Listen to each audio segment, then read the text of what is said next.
Hello, gamers. Welcome to the Games Done Quick hot fix on this spooky, scary, yet cozy Halloween Sunday. My name is Adef, and I'll be your host today for PB Precipice. And we'll get into just a moment what that all means. What is PB Precipice? What is this new show? Hang on, Adef hosts that other thing. This is not that thing. We'll talk about it in a second. We'll have Bobby the Blacktastic on, but just a few quick announcements. First of all, the AGDQ 2022 games list is released. It came out last night. Go to gamesdonequick.com for more.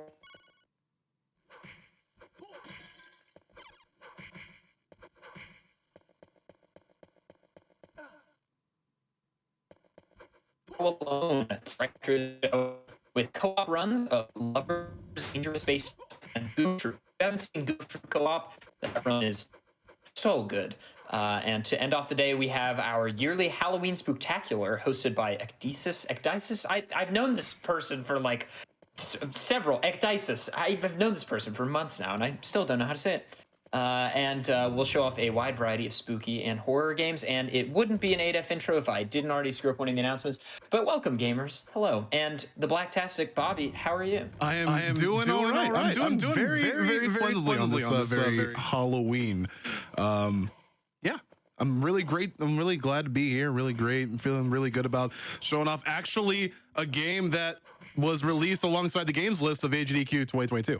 So, you'll get to see a little bit of Circle of the Moon, albeit not at an expert level like you're going to be seeing in just a couple months. Excellent. Well, I doubt it's not going to be expert. Also, I apologize. I'm seeing in the chat that I might be roboting a little bit.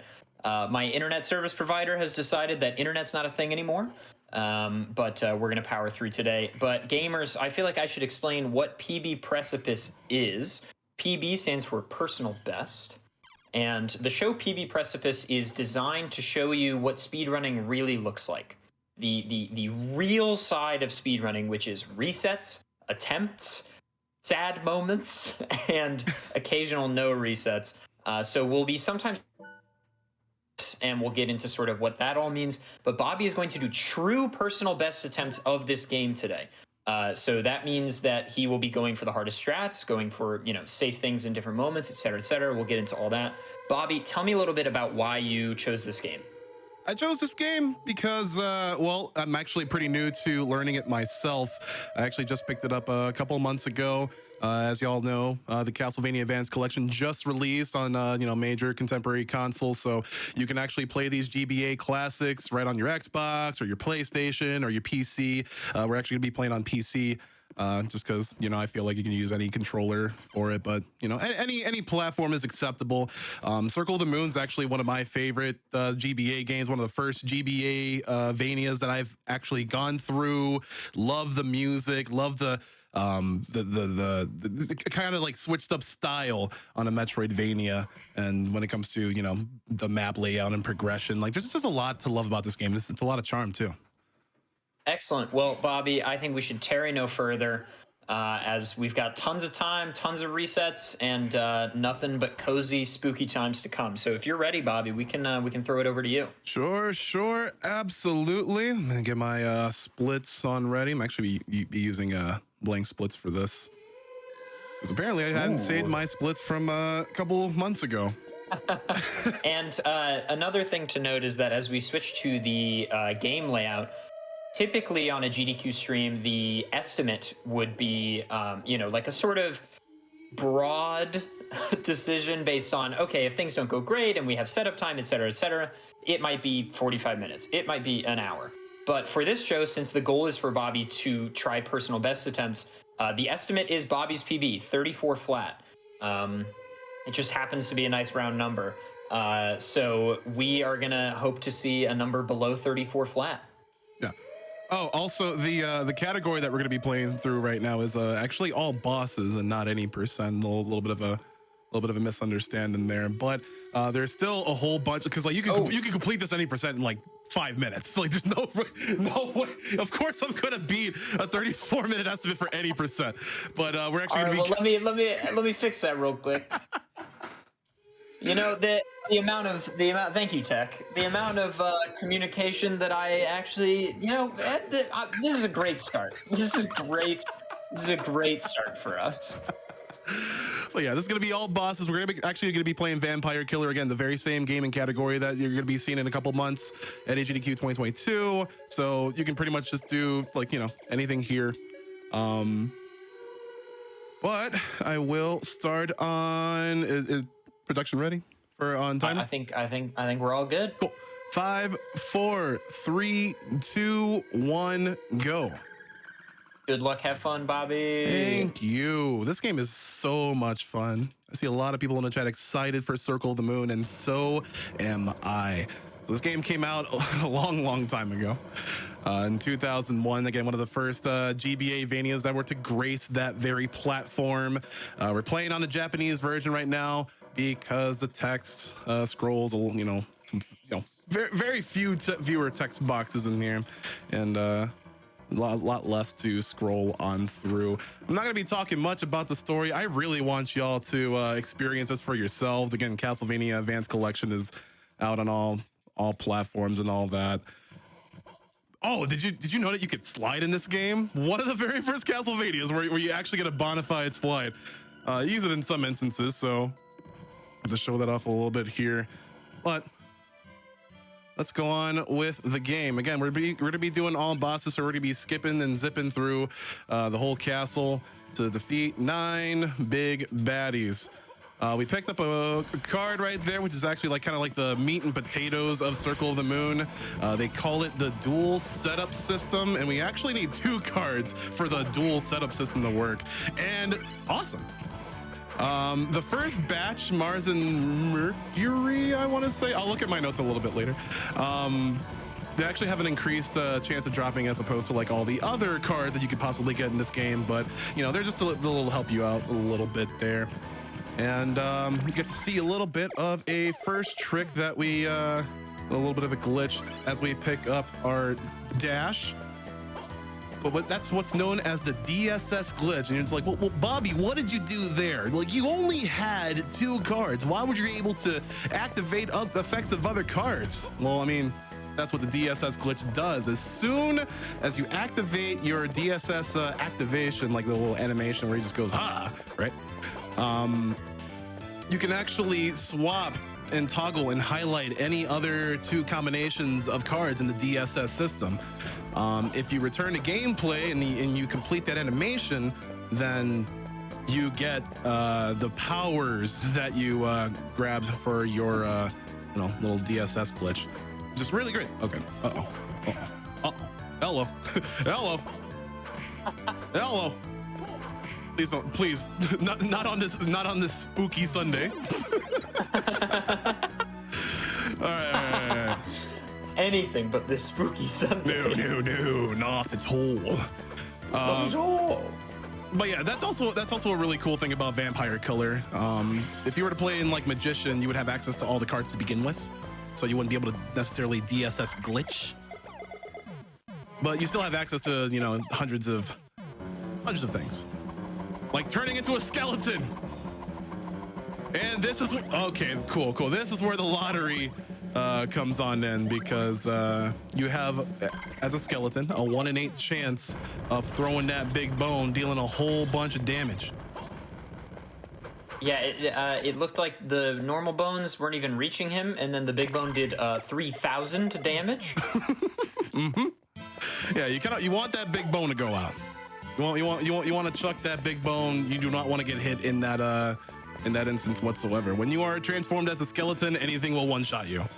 They'll just instantly deal 9999 Final Fantasy types of damage, and that'll just not be a good time.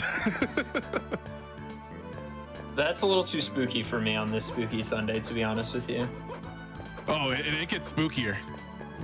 We're going to be seeing Bone Zone a lot because, it's a pretty integral part to quick killing bosses, but it's also a pretty nice part of performing a pretty nice jump later in the run. Speaking of jumps, we're back here again. We're going to be trying to do a warp here, which might be the reset point that y'all are looking for. This isn't PB Precipice. It's more like a D-Rust destination. But we're gonna go to 6 and 4. I'm sorry. Oh no. D-Rust Destination. D-Rust Destination. I'm missing it like all like there goes the one, but I'm out of mana. But basically what you're supposed to do there, you DSS glitch over to 6 and 4 Apollo and Golem, and you can use that stalagmite warp to or the stalagmite summon to like warp to the very top of where you're supposed to be. I promised that I would do a no reset run because So you're waiting for your mana to refill? I am waiting for my mana to reset. This is in like, thankfully this is a really like early part to reset in the run, so with PB Precipice like things can go a little bit quicker. But this is also again a high reset point because it's a pretty frame perfect trick trying to get that stalagmite warp all the way up to the top, and you have to do it 3 times in succession. So you're spending a really grand amount of mana in order to do it. And sort of, you know, the format of PB Precipice is intended to be pretty freeform, because the idea is that it's really up to the runner how they want to do it, because that is a reality of speedrunning, is like different runners have different mentalities of how they, you know, pursue PB attempts. So for Bobby, I know that it's pretty classic for him to do like a no reset run followed by PB attempts. And so Bobby kind of wanted to show that off on PB Precipice. And you know what? This is now D-Rust Destination. D-Rust Destination, at least for the very first hour. It will become PB Precipice very soon. Yeah, you can coin that term if you want. And it's done. By the way, we wrapped into the first fight of Dracula. Oh, and we got the double big bone, so I don't have to like wait. Oh, we got triple big bone on Dracula. So we're gonna go through a lengthy series of level ups. This will actually set us right for mana, for doing warps and having the speed boost on, and then some. So after this, it's pretty much smooth sailing until like the very end where things kind of get a little shaky. So the very first part of this is over, you know. the very hard part of this is absolutely over. Okay, let's go. Wow, this is a lot of levels. It's a lot of levels. Nathan Graves is being the big boy right now. I mean, like this is pretty much where well, you wouldn't even fight Cerberus in any percent, I don't think. But like you could literally just warp your way into the fight using the methods that we just had like at the beginning of the game. As long as you get your 2 cards, you can activate that DSS glitch, and you are going. You know. Wow. So yeah, yep. You can choose your category from this point on. You can go left and go any percent, or you can go right and complete all bosses. Little choose your own adventure. Do you have to mash through the level ups? No. So it's just auto. It's just auto. Yeah, it's not like I think it's like Symphony of the Night that like mass a whole bunch of level ups within like one single level up, but within this, it's a whole bunch of level ups, unfortunately. So we DSS glitched to 10 and 7. I forgot the combinations. I'm sorry. This is literally how I learned the game, though. Is like, or you know, memorized the combinations. It's just like by numbers. You know, 10 on the top row, 10 on the bottom row.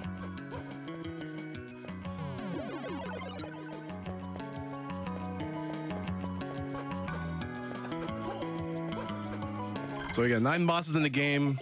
Technically 10 fights. Because Dracula 1 and 2. Oh, there we go. First try. The DSSS glitch. The DSSS glitch. I think it's this DSS glitch. Is just absolutely amazing. Seems pretty. What was that, Adif? I'm so sorry. You know what's going on. Can you hear me? I can hear you now. Okay. How many frames for the DSS glitch? So the DSS glitch to activate it is just like really free form. The only like frame perfect tricks here that there's only a few frame perfect tricks here that we actually use. But DSS glitch again, all you need are your 2 cards and you can activate it. And in that little like activation, like before that you can actually move, because that's when the effect takes place. you can go into your menu. You can, you know, highlight any sort of amount or any sort of combinations, much like this. Do it again. So it's really lenient, but what's not lenient is this 1 in 8 chance of the game throwing you a bone, literally. Like this is absolutely 1 in 8, y'all. 1 in 8. 1 in 8. There we go. So it looks like the spacing you've chosen is just enough so that the big bone will hit, but the small bones won't. Is that to prevent the boss from aggroing? Yes. So I use that for Cerberus and the Iron Golem because, yeah, if you're too far to the right of the screen, then your stuff will, or the AI will activate. All right, grabbing another relic here. We got a wall jump this time.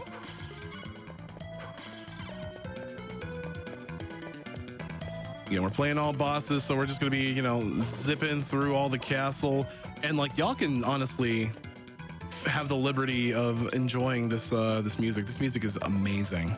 It's really good.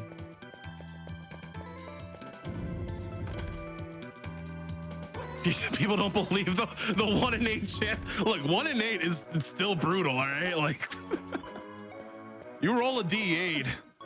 You might get that one. You might get it. You get a lot more bad than good with a one over 8. That's all I'm saying. I would know, but we're gonna be. I love the backtrack of this game because like we literally just zipped up this entire thing, but now we just gotta have to. We just gotta have to tiptoe back on the way down.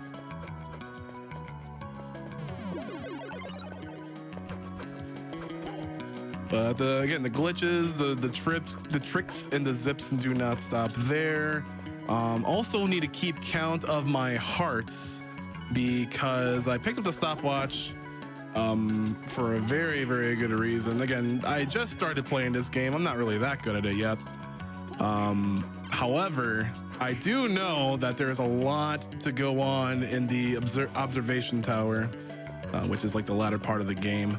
And that's a pretty high risk of dying right there. But oh my god, this song is good. It's good, right? So this is actually a remix of an earlier Castlevania theme song. You might have heard it in one Castlevania Bloodlines, released in 1994. Yeah, it's a really good game for the Sega Genesis. These zips are sick. All right, so we're just gonna run across out of bounds here. Don't jump in the gap. We're gonna slide off, hug the right, and then boom, we're back in, and then we're at the Necromancer. Okay, so you can try to do a really risky strat with the bone skeleton. 1 in 8. Hopefully it bodes well. No. Okay, cool. Or I go, what is it, 5 and 3? Yeah. This is my little backup. 5 and 3 does a moderate amount of damage, although it's a bit tough to wield because if you kind of see the pedal shot kind of shoots in a little bit of like a 3-shot spread. The middle shot does the most damage, and this DSS, this particular DSS, like hurts a lot in MP. So now I'm what's called negative mana. So or not anymore. Nice. So basically, what that is, that it literally just takes as much mana as it needs to cast a spell to the the negative value, and you have to wait until your stuff rises again. Which we got a little bit. Oh no. Little mistake there. This is 10 and 7. Yeah, you can kind of get jumbled up in the numbers a tad bit, but it's all right. I loved the a moment ago you passed a GBA rendition of an oil painting. just like a big old classic piece of art, but crushed into pure 32 bits. Crushed even. GBA is 32, right? Is this 16 or 32? I believe this is 32. Someone correct me if I'm wrong. I think it's 32.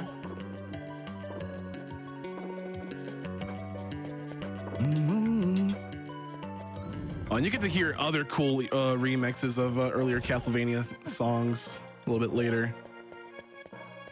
But this is my favorite song.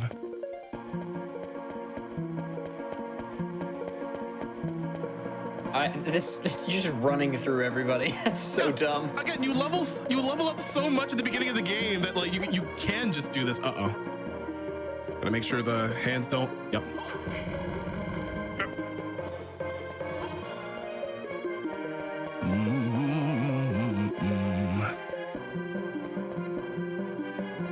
All right, another frame perfect trick coming on up.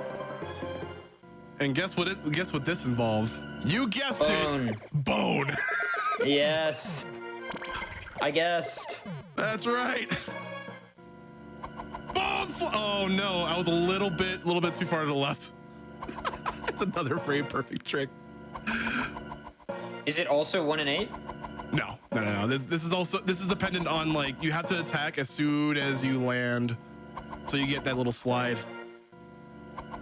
This.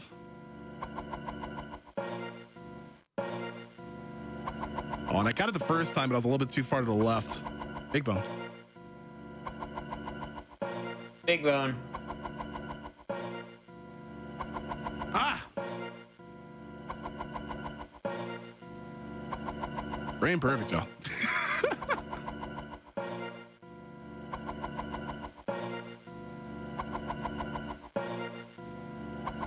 No, wait. No. Richard changed the title of the show to D-Rust Destination. Change it back. Change it back. It's the first show. People won't know what they're watching. D-Rust Destination.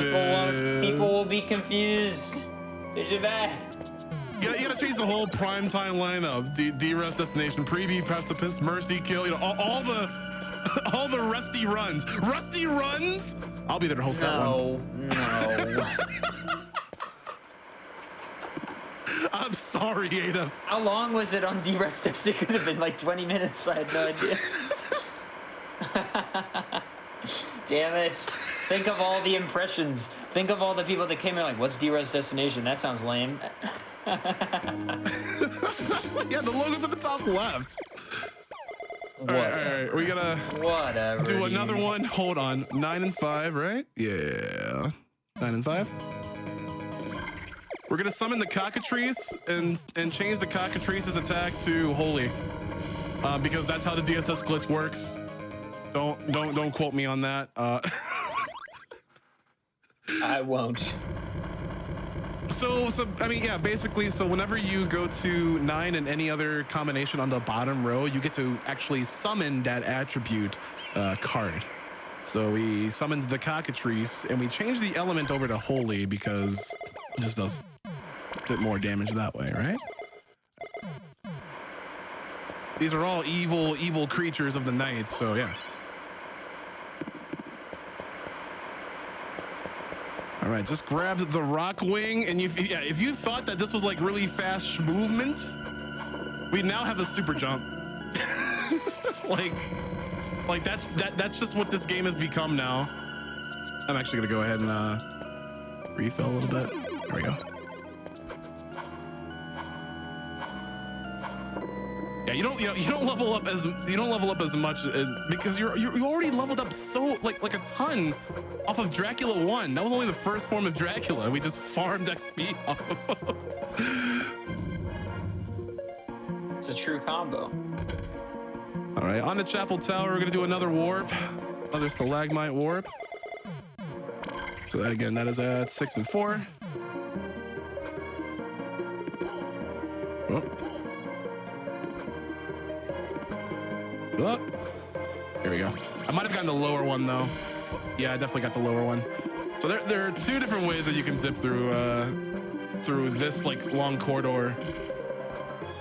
Hold on. There we go. Yeah, but if you get the optimal one, you end all the way up here, which is great. If you thought that was done, gotta do another one.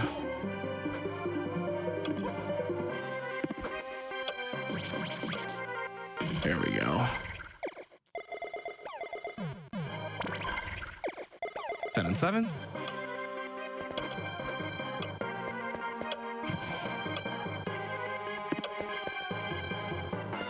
Does warp one in HX? No, this is it's a frame perfect trick though.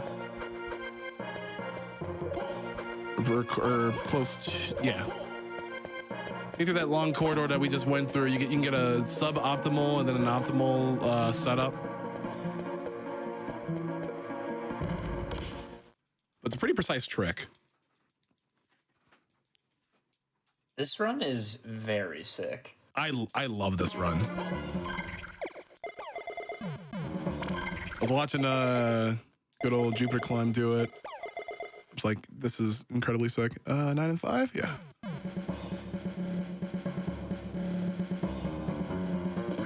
There we go. 4 and 9. What? What? Like a basilisk. No, it was like so the name is a Dramalic, but it kind of looks like it's kind of got like a Baphomet head or something. No, the chicken. Oh, the cockatrice. It's cockatrice. Oh, it's cockatrice. Yeah. Okay. like that was the most that was the thing that made the most sense out of the run. Oh yeah, that's a cockatrice. Yeah, yeah. Everything else is just like, what is this run? 10 and 7 is dash, and 10 and 10 is skeleton. That much I have learned. Mm-hmm. Yeah, and there's also other combinations that we use along the way. But again, like I just use the number system as a way of easy memorization. Because again, you get you kind of get tied up with card names, especially when there's 20 of them and a whole bunch of different combinations. I think it's 45. Oh. Is it? It's either 45 or I think it's 45 because it's 10 choose 2. I don't think it's 10 permutation 2 because that would mean order mattered, and I don't think it, or no, it might help me out, chat. Prob stats is not my specialty.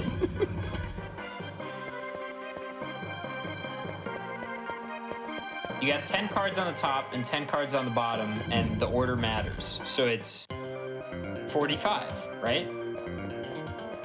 Oh, this song slaps. Yeah, this is Aquarius, right? No, this is one of the songs from CV3.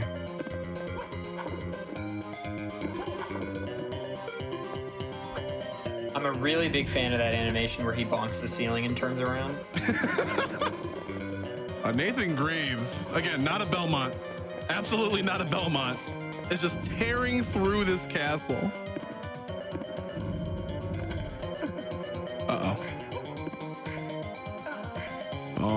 Might be in a little bit of trouble. I'm gonna try to fight through it though. Is it just 10 times 10? I thought that was too easy. Oh, right, because it's 2 separate sets and not 1 set. Okay, yeah, it's 100 combinations. Assuming that those first 2 cards that look like the, yeah, so it's 10 times 10. Good job, chat. It was a test. All right, now we got Dragon Zombie in attack mode. Oh, where's the Flame Swordsman? I ain't got none of those. I just got chickens, dog. 4 and 9. I mean, it sure looks like you're playing Goku in attack mode. Yeah, again, definitely not a Belmont, but he assumes the Belmont stance, okay?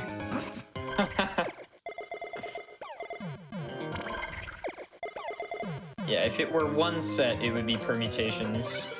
but it's 2 completely different sets, so it's 10 times 10. All right. You know, this is the classic, just overcomplicating things. Mm-hmm. All right, I'm gonna grab a couple of hearts here because again, I brought this clock sub weapon with us for a reason, you know. You got an actual flame sword. Don't think I don't screen look. You actually got the flame swordsman in there. Did you actually? You did. Oh man. You gotta love you gotta love the debut of this show. Just Wait, did Richard put a flame swordsman on the screen? I wasn't looking at the stream. Oh my god, he totally did.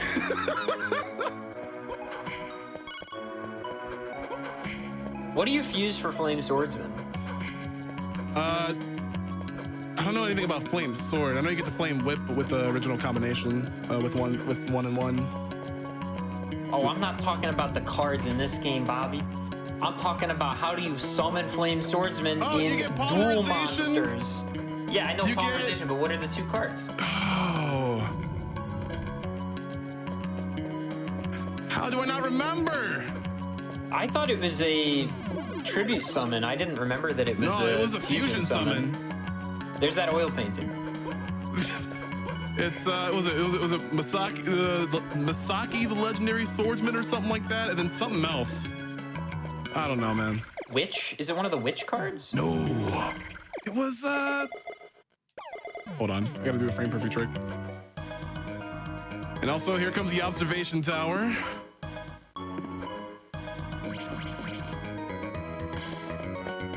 Ah, yes. The PogChamp song. Mm-hmm. There we go.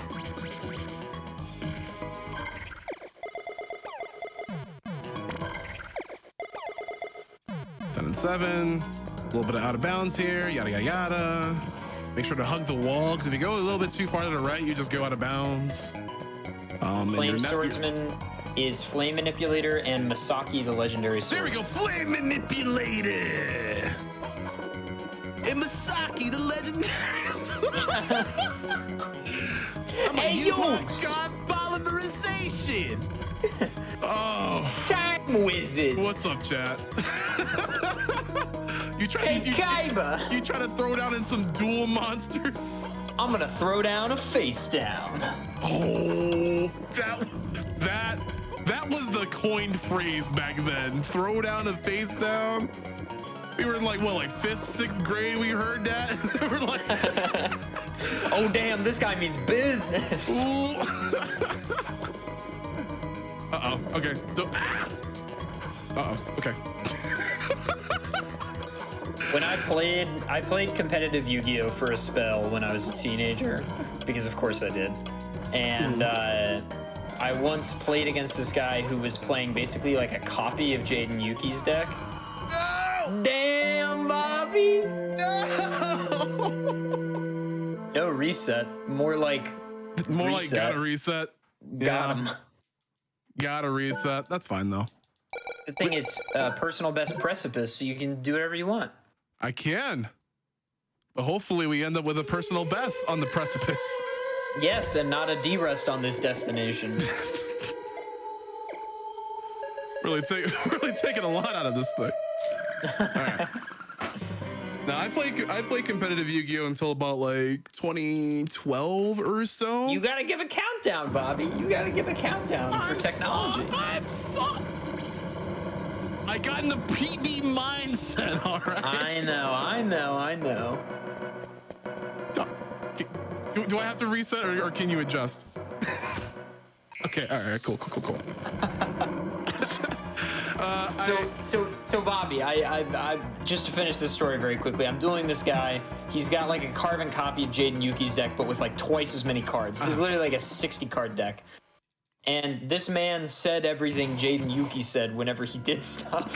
I think, oh my God. I think we all have that sort of story. I think for like any, like Pokemon, Yu-Gi-Oh, we went to our local card shop and you know, people are about their business, and then there's just that, you know, people that are like into it, and I love it. Elemental hero? Burst Man. Burst into tricks. Yeah, that's what it is. And then there's Clayman and Bubble Man and Quick Man and Clash Man and Wood Man and Airman. Aquaman, Bubble Man. Yeah. Batman. Anyway, welcome to PB Precipice, where Bobby just did his first big old reset, and what that means that Bobby's oh, Joey Wheeler's on the screen now. And they tech replaced my name with Joey Wheeler. Oh my God. My Lord. But yes, so in PB Precipice, Bobby has the liberty of resetting and doing PB attempts. And below Bobby, you'll see his splits. Now, for those of you that are not super in tune with speedrunning as a whole, splits basically keep track of individual segment times as you proceed, so you can kind of get a bearing on how quick or slow your run is when compared to a personal best. But Bobby is running on what's called blank splits, which basically means he hasn't filled in segment times yet because he just wasn't timing his segments when he did his PB. But his PB is 34 flat, as evidenced by the estimate in the bottom right of the screen. So Bobby's goal is 33:59 or faster. Yeah, 33:59 or faster, which is like, some of it's a lot of RNG, but I mean, again, cleaner movement is definitely key, especially when it comes to resource management as well, because you need to have, you know, the mana in order to perform all of these game-breaking tricks. So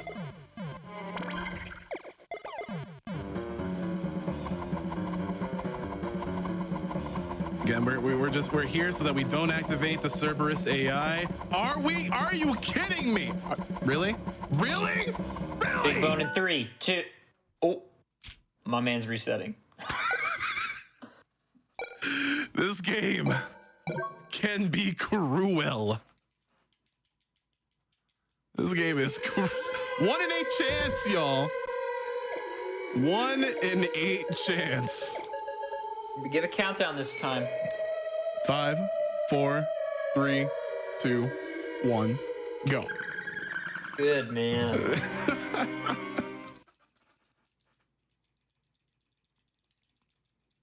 But it's a good thing. Again, once we're over the Dracula 1 hurdle, it's just smooth sailing until that observatory tower or observation tower.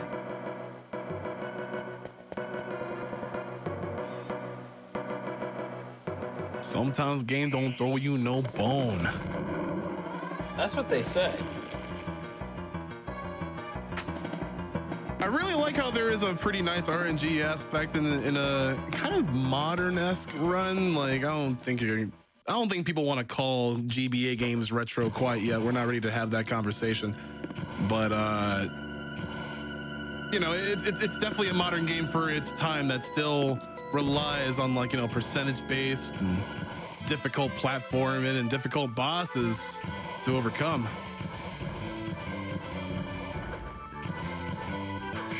All right, again, and then we gotta try to grind for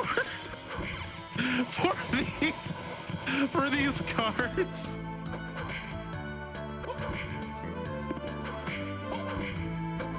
Okay, we got one. Hopefully we get one from Skeleton. Esqueleto. Oh no.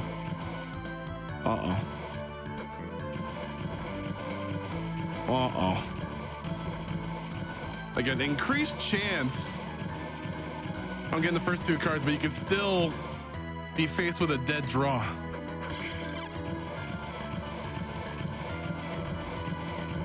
Oh no. I'll go ahead and reset here.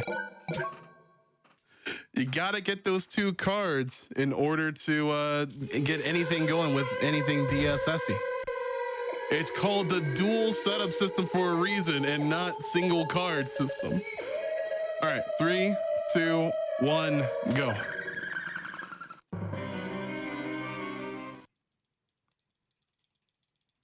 Uh-oh, did we lose Adolf? We lost Adolf. John, I need all the good vibes in here right now.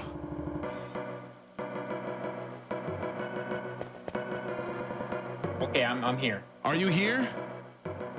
It was the good vibes.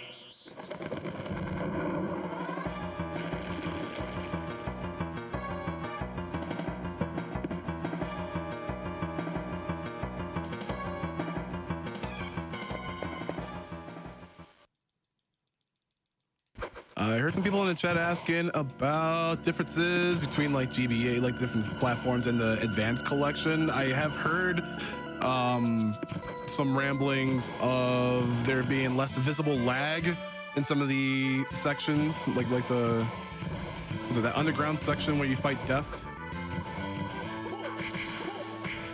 Oh, good.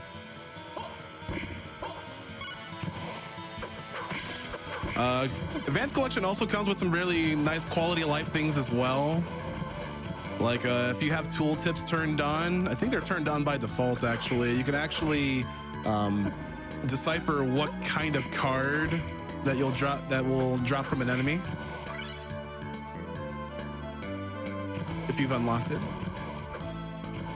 I gotta reset the room here because gotta go for this other card. Come on.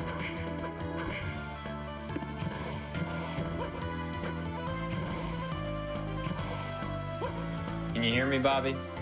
Are you here, Adolf? Yeah. We here.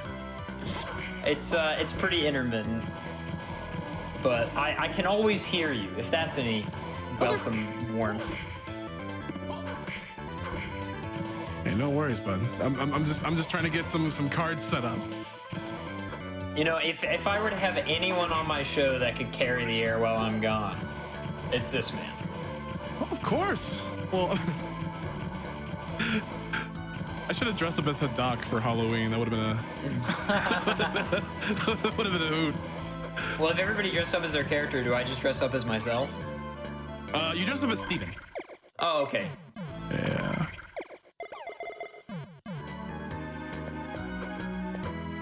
Oh, we could. Oh, wait. That's a really good idea. Hang on, pinging the SND Discord. Hey, y'all, might y'all have any plate armor just around or like styrofoam that you can make into plate-ish armor?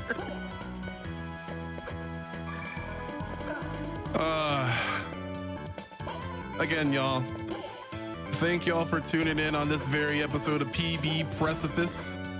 Halloween edition. We're playing a spooky game, Castlevania Circle of the Moon. Look at those skeletons. Yeah. They have spears now. Dressed up as Joey Wheeler. You can definitely. Oh my god. If I had longer hair, it really wouldn't be that hard. I just got a haircut last week though. I know. Gamers, I must implore you to do one thing though. If you are currently watching the stream, and it seems that you are because you can hear me, then you must follow the Blacktastic on twitch.tv. And the link is in the chat. Ooh, early bone. That's really all you gotta do because it's chill-ass stream, and he streams all the time, full time, and tons of Castlevania stuff. Good dude. Yeah, I really appreciate the shout-outs. That's the vibe.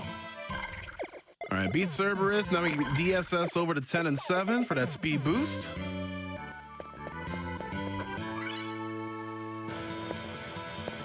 Dress up as Flame Swordsman. What's that episode where Yugi is with Bakura and they all wind up in like a shadow realm where they're their favorite cards?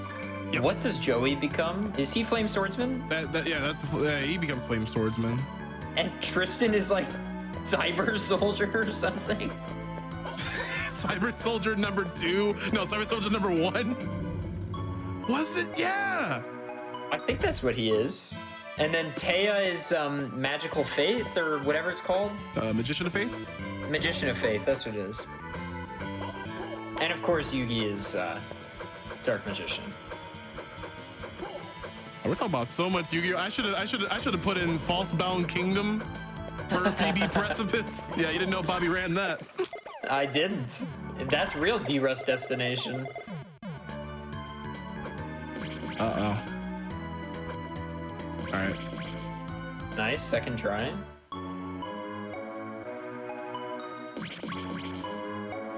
Cyber Commander. Uh-oh. There we go. But now I'm in negative mana, so it's thankful that I got the tricks down. So we kind of get to like sit here and chill for a minute while my MP kind of like recharges. Does the fight not begin because you didn't load the area? Because we didn't load the area. Because we didn't load the area correctly. This is such a good game. I cannot wait for this game to be shown off in an expertly shown manner by Jupiter Climb for AGDQ 2022. And I'm gonna keep shilling that run because that run's absolutely amazing. This is the world record holder, and he's also gonna be doing it on the advanced collection. All right, 1 in 8 chance, y'all. What are we gonna get? What are we gonna get? Over, under on 10. All right, cool. That's not bad. Not bad at all. And now we wait.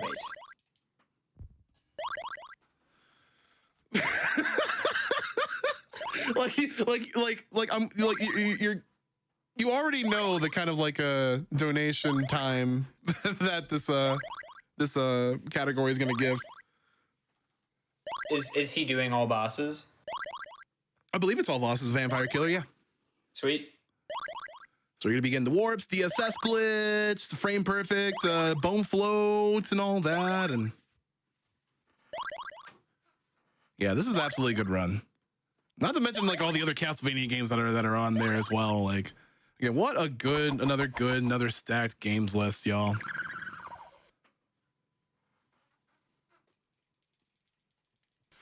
It'd be more stacked with block, dude. That's all I'm saying. I've said my piece. I've said my piece. I held my tongue long enough.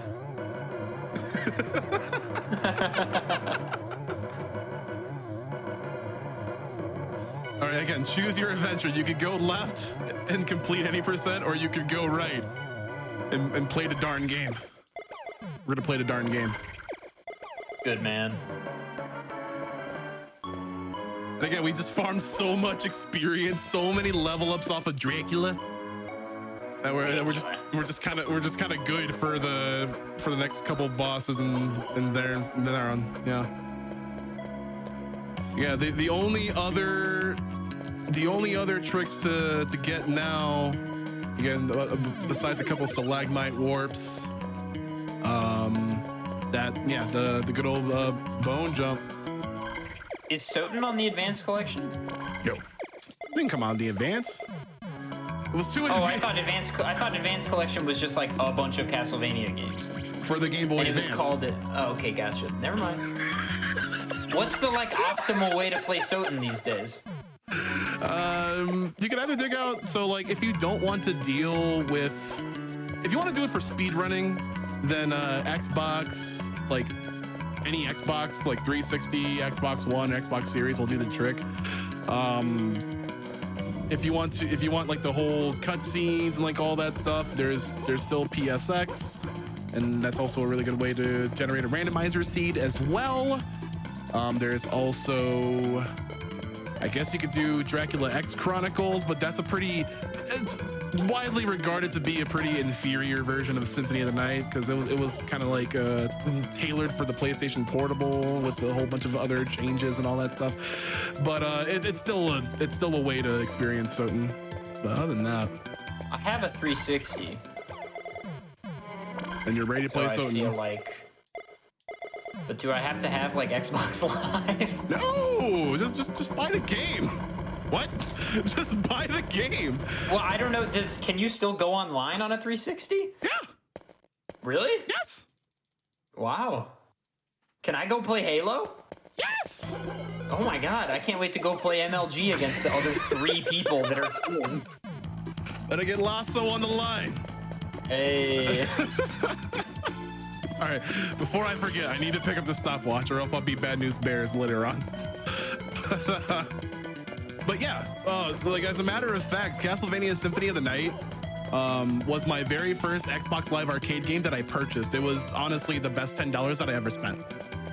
I think my first XBLA game was Doritos Crash Course. Crash Course, easy 100. Let's go. Easy. And then I think I bought Castle Crashers. Oh, Castle Crashers is Which so amazing. I beat Castle Crashers on like 3 different platforms now. So many different ways. Such a good game. We talked about this before, Ada. Have you played through the remasters for Castle Crashers? No. Okay. All right, we gotta schedule that. It is such a good. I mean, I played the Steam version a couple months ago. Actually, is that remastered? It might be. If it said remastered, then it's remastered. Let me open my Steam and let's find out. Okay.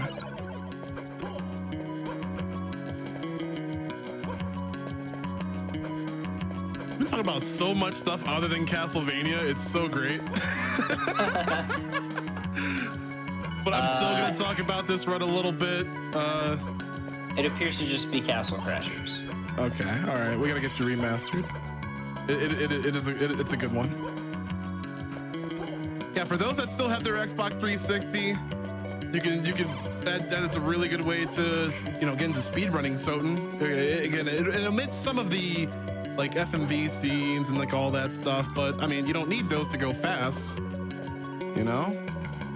drastically reduced loading times as well on the Xbox. Like it's really great.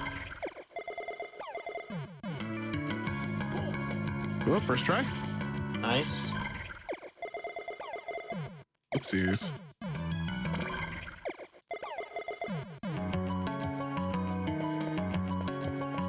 Jump over the pit so that you don't go out of bounds.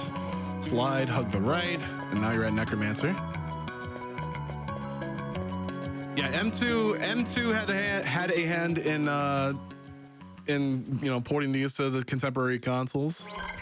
All right, 1 and 8, 1 and 8. Nope. It just looks so wimpy, right? Like, one day.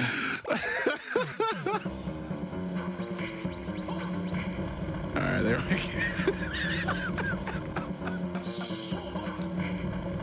All right, cool. We got all 3 hits, and we're not at negative mana, which is really, really good.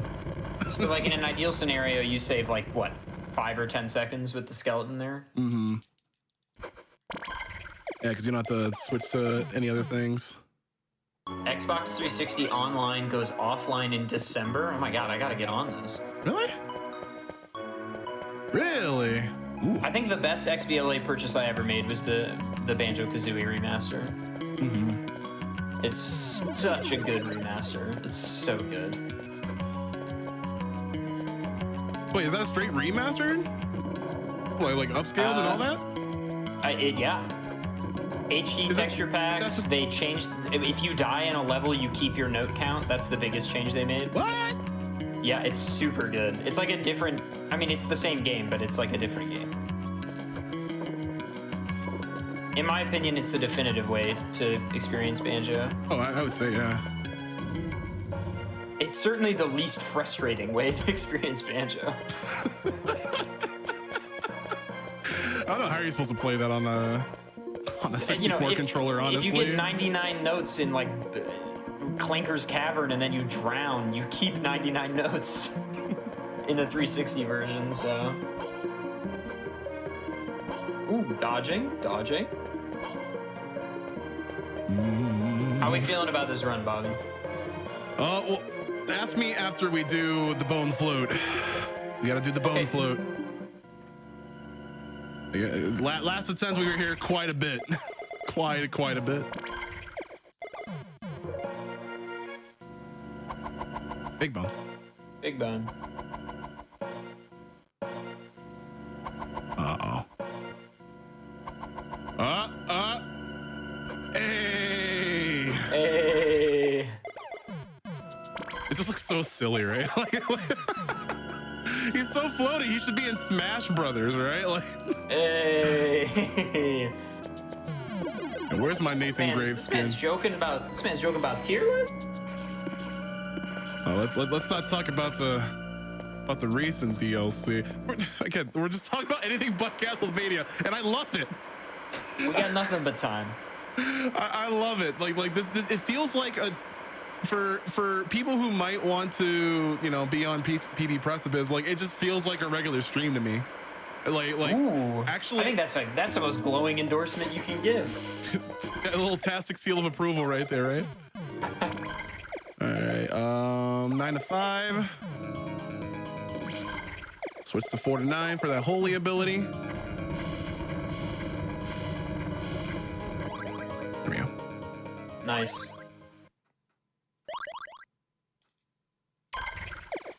We're gonna swap on back to 1-1 so we can regain a little bit of mana. This run is absolutely sick. Like I love this category. But yeah, like I was saying, like it just feels like a regular stream. Actually, a little bit more of like a special stream because I normally don't like play with like Discord on or anything like that. I usually just stream by myself. And this kind of like takes me back to like when I first started streaming, where we were doing like the OG days where you just hop in a voice call with a friend and do PB attempts. And then just do PB attempts. Yep. Oh, that was such a wave. The olden days. The olden days. Oh, I want to go back. Before I cared about anything other than the time in the game. It was a much simpler time. It sure was. Damn, this super jump is like hella OP.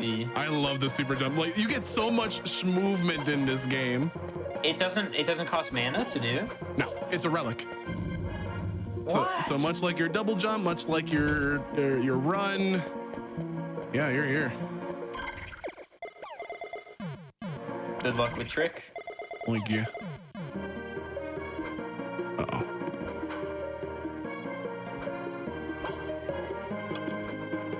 Oh. There we go. Did we get the optimal one? Yeah, cool. This is my favorite song in the world.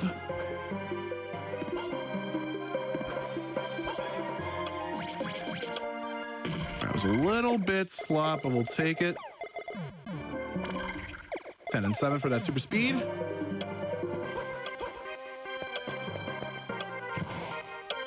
Look to the right. Are you playing on a fight stick right now? No. I want to though. I want to see if any of the Castlevania games feel better on a little cheat box. Cheat box. Cheat box. Yeah, for those that don't know what we're talking about, a little all buttons arcade controller. Let me see if I can actually have one here.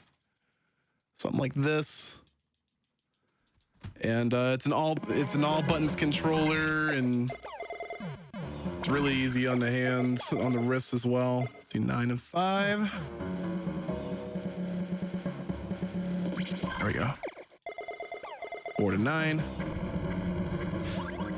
And I used controllers like these to speed run games before. Actually, I did a performance on a previous Games Done Quick event where I did it for Bloodstained Ritual Tonight, Zangetsu. It's really, really fun. That is a game I think I should probably play. You know, the cool thing about Ritual Tonight is that they're still coming out with content. Still coming out with content. Still another playable character. Still another playable character beyond that playable character. You can play as Zangetsu. You can play as bosses. There's a randomizer mode in there. Like there's a whole bunch of that game. It's like it's a Halloween sale. It should be like $20 right now or something. It's perfect for the bargain bin. It's perfect for the bargain bin. That's another fix show you can submit it to. I'm just saying. He's just saying. I'm just saying. All right, backtracking here. Gotta go to the Dragon Zombies. I actually think Dragon Zombie was a fusion card, was it not? No, Zombie Dragon is it's like an OP 4-star because it has like 1800 attack and no defense, I think. Oh. Hang on, let's see if my 2006 knowledge is... I was thinking of twin-headed dragon. Never mind, twin-headed thunder dragon. That looked like a... Okay. Yeah, Dragon Zombie is 1600 attack, no defense. It's a 3-star. Whew. Good synchro fodder. Yeah. I don't think anyone's running a synchro deck with Dragon Zombie. I don't think anybody's like, oh yeah, what do I put in my tuner deck? Dragon zombie, let's go. Zombie. Twin-headed Thunder Dragon is Thunder Dragon plus Thunder Dragon. Yeah. All right, do a little. Forbidden Memories, is somebody talking about the AGDQ 2022 games list featuring Skybills and Kizaran? We can talk about that games list. So amazing, such a great batch of runners, such a great batch of games as well. I cannot wait until it all pops My two off. highlights are Hoda Ruby with ALTTP no exploration glitch. That's my big highlight. I think that run is going to be so sick. Also, Hoda Ruby is a legend. Oh, and there's Dragon Zombie on the screen if anybody wants to understand Dragon Zombie. Hoda Ruby's an absolute legend. One of the old boys of speedrunning. A Japanese runner that is super accomplished. In fact, there is a team on Twitch called Team Hoda Ruby, and you only get invited to the team if you manage to beat one of Hoda Ruby's PBs in any of his games. That's how you get in? Yeah, you have to beat a Hoda Ruby PB. That's how you get into Team Hoda Ruby. Whoa. Yeah, and it just like happens. You beat the PB and you get invited. Oh no, that's the wrong. Yeah, that's fine. My man just summoned a stone doll. Just summoned the golem. Oh, that's fine. That's fine. That was it. 9, 5. And there's the chicken. There is the chicken.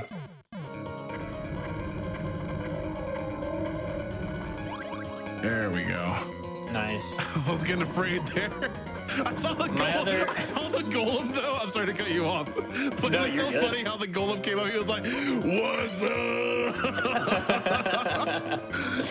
You You called. got games on your phone?"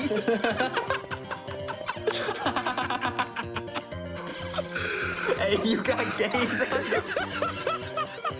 Oh, that's the funniest thing I've ever heard. Oh my god! All right. So we're going back on. Hey, that thing got Tetris on it. No, Brick Breaker, dog. Brick Breaker. Oh my god. Yeah, I hope y'all are enjoying the content again. PB Precipice. Oh, they're enjoying. They better be enjoying the content.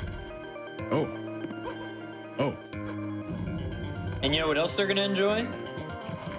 What else are they gonna The enjoy? AGDQ 2022 games list, but more than that, they're gonna enjoy following the Blacktastic on Twitch.tv. Let's take a look at this man's follower count. I like to see if there's any milestones we can reach. I legitimately lost like 3 followers, okay? Bobby is at 14.2K. It'd be pretty gnarly if that read 14.5K by the end of this show. That's all I'm saying. I appreciate the shouts. Again, Adav, an amazing showrunner, a damn good world builder, I'll say. And You're making me blush.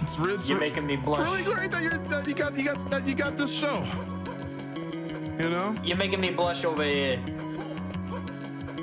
All right. We're heading up to the higher difficulty though. Not because we just rose like 1,000 feet in height. That's super jump. Also, I think we're nearing where the last reset took place. Yeah, that's what I meant. The observation tower. There we go. Nice. There we go. Go back to 1-1. Super speed. And you just get this gnarly rendition of a Vampire Killer. Yeah, this is a really good remix of Vampire Killer. I'm just trying not to get hit here. I want to conserve this HP. It's that organ. What killed you last time? These enemies, because they do a crap ton of damage to you. Those right up there. Okay. Chime.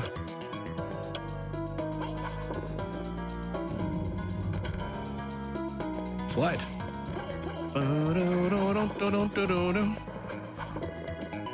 I'll actually slow time down here. This is why I brought the stopwatch, because like they don't stop, but they slow to a crawl, which bodes extremely well for dodging their attacks. So I don't get hit for 100 a pop. But here we go. Here's another kind of risky fight.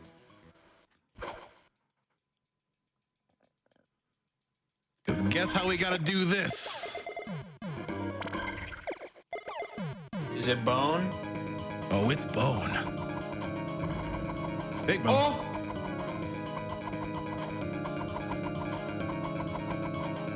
Big bone. They got one attack?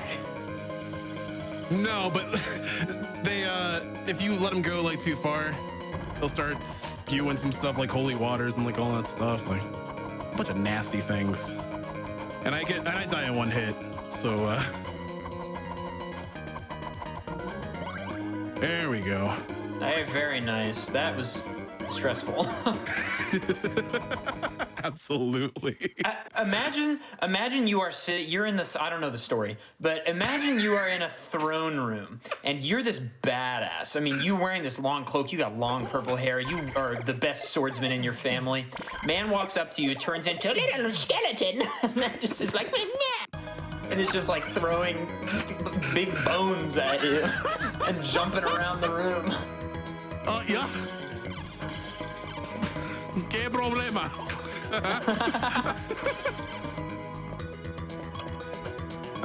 It's gonna want to rush out of here. Oh, want to rush out of here so I don't get hit.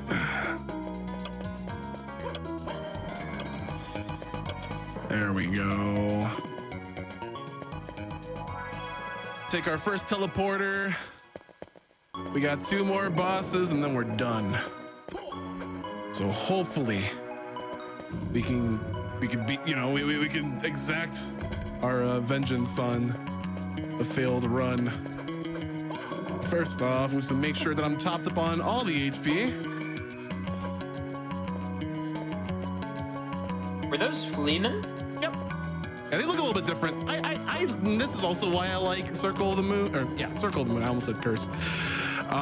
Is that they kind of like remixed a lot of the sprites here.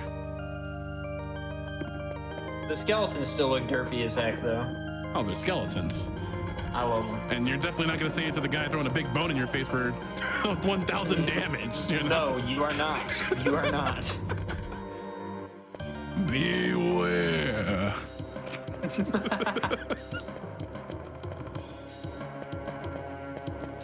But yeah, again, with the advanced collection, so there's actually 4 games in it. There's this game, Aria of Sorrow, Harmony and Dissonance, and actually they snuck in a bonus game, Castlevania Dracula X, which is the kind of like late brother of Rondo of Blood. Rondo of Blood actually came out in 1993. This actually came out in 95. But you get all 4 games there, and the bundle's $20, so it's like, pretty on the cheap, $5 a game.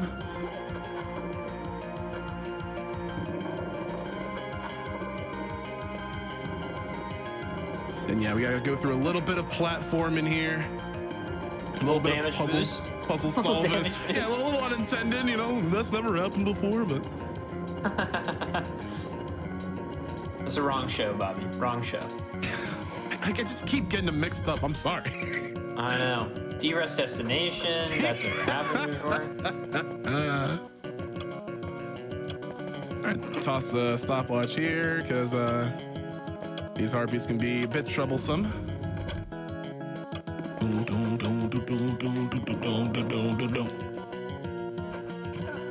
Ow.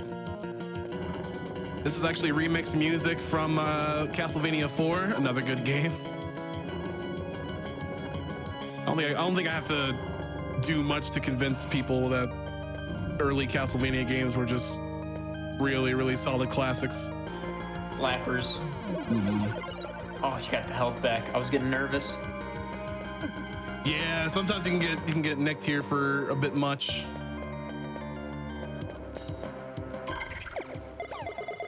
this guy? Yeah, it's death. Okay. 9-5. How many times are we gonna kill death in Castlevania?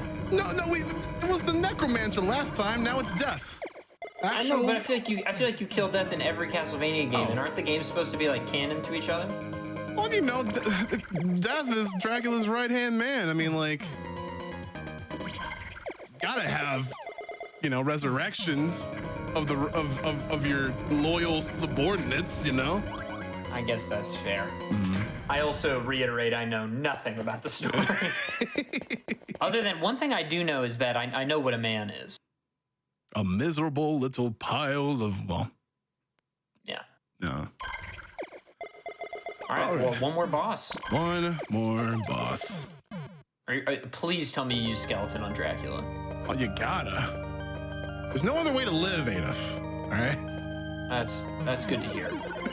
I was scared for a second. Ow.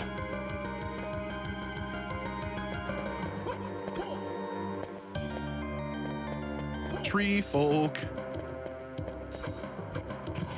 Oh, hey, look at this. And we're back here again.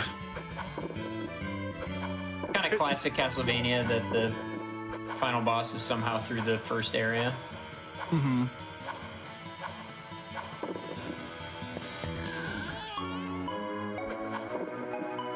Uh-oh. What? Moment of truth. Oh, so I got it. So you could have just done this. Yeah. Okay. Anyway, good luck. Thank you. Yeah, you go left to the final boss, you go right to play the game.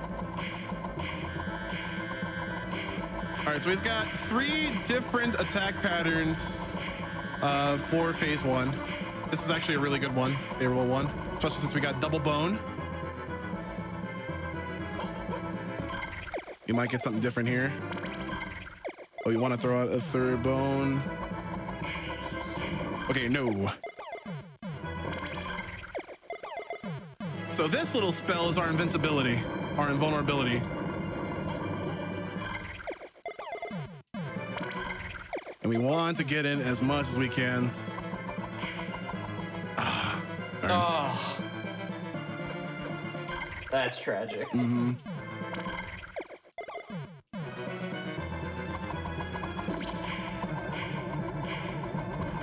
Nice.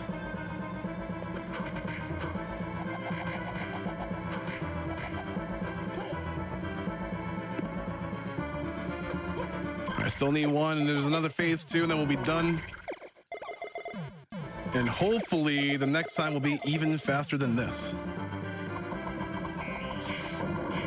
Oh my lord. But he is going fast with the meteors, and you do not want to get hit with those meteors at all.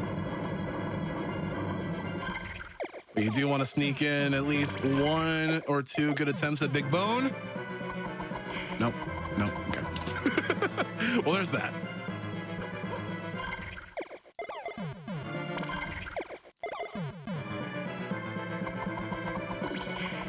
How did that not hit? Big Bone didn't hit. No, I've been robbed. The Big Bone didn't hit the hitbox. I've been robbed. Dracula. Gonna go for another one. All right, there it goes. I'm not as mad anymore. but now you see 1 and 8, y'all. All right, second phase. He's gonna charge at you.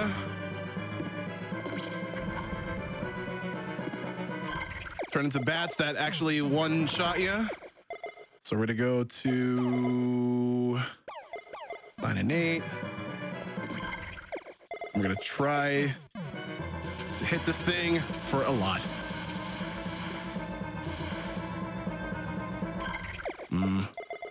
Let's try another.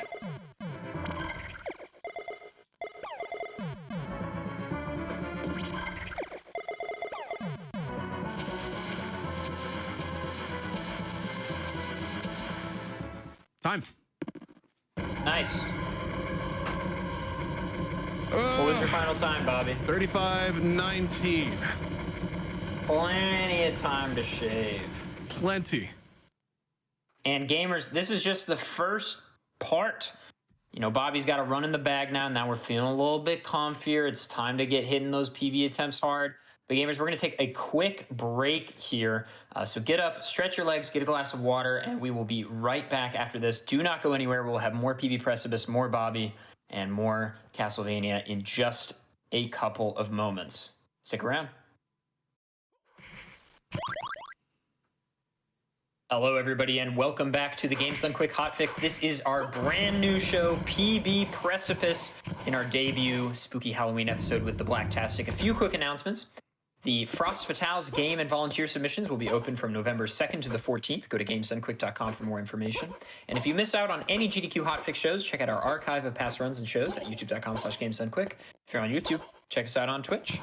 We start most nights around 7 p.m. Eastern. And while you're there, Hotfix is funded in part thanks to your subscriptions and bits. Please consider subscribing to help support future broadcasts. But Bobby, we're back with you doing PB attempts of Castlevania Circle of the Moon. We just had a run finish in just a hair above 35, which is just a little bit over a minute behind your PB. How you feeling? Feeling pretty good about it. We finally got a run down. We're kind of warmed up. We talked a little bit about the type of tricks and the heavy RNG that's within a lot of these quick techniques and all that stuff. But I firmly believe that we can at least get 1 second under 34 minutes today. Hell yeah. Well, Bobby, whenever you're ready, I'm gonna let you take it away. All right, let me unlock the global hotkeys of my splits. Welcome back, GDQ. 3, 2, 1, go.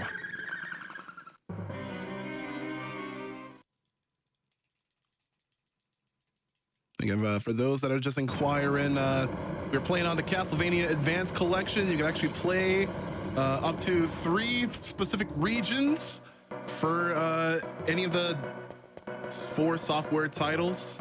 And it kind of matters with Circle of the Moon because there's a lot of text to scroll through. So we're on the Japanese version right now. No Belmonts in this game, just Nathan Graves and a Baldwin. Really unique title. Especially since it keeps the Metroidvania vibe, but it really introduces a whole bunch of really cool, unique mechanics, like the DSS system.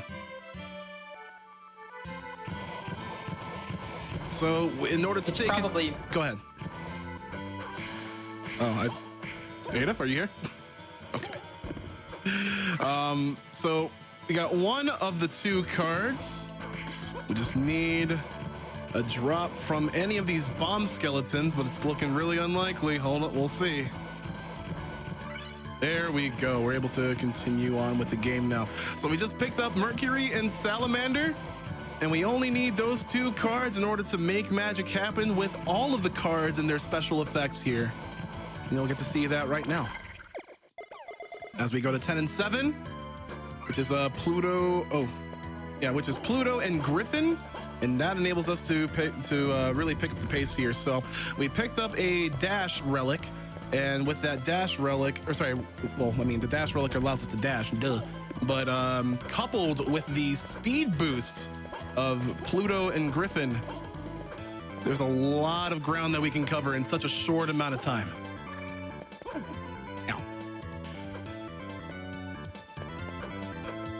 And that's essentially what the main glitch of this is. The DSS glitch, you're able to take any 2 cards that you picked up, but you're able to select, all of the DSS cards' effects and attributes and whatnot. It's really, really great. Again, you're gonna be seeing this play to a really professional level when AGDQ 2022 comes around, because this very same game and category is part of the games list.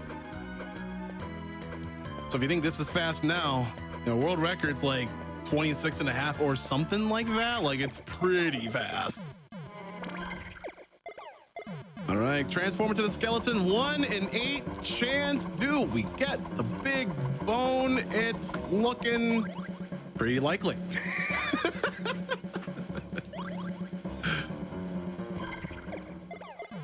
Also, gamers, I saw some questions. Oh, and I'm gone again, I think. No, you're good. I hear you. Okay, excellent. PB Precipice is a new show that showcases actual PB attempts, like what speedrunning really looks like. So Bobby is doing resets when he needs to, no resets when he needs to, in an attempt to, in this 3-hour time block, get a PB, which would mean 33:59 or faster in this game. Absolutely. And like since this is being showcased, you know, I'm definitely going to be talking about the run, you know, here and there, definitely cluing the audience in on like the types of tricks and boss methods that we use, because like, I mean, you definitely want to stay engaged with the content, especially when it comes to understanding the route of the run, you know. But here comes a very reset worthy point. However, we're just gonna roll with it. Again, a pretty precise warp that you gotta do, and it costs a whole bunch of mana to do it, and you must do it like 3 times in succession. So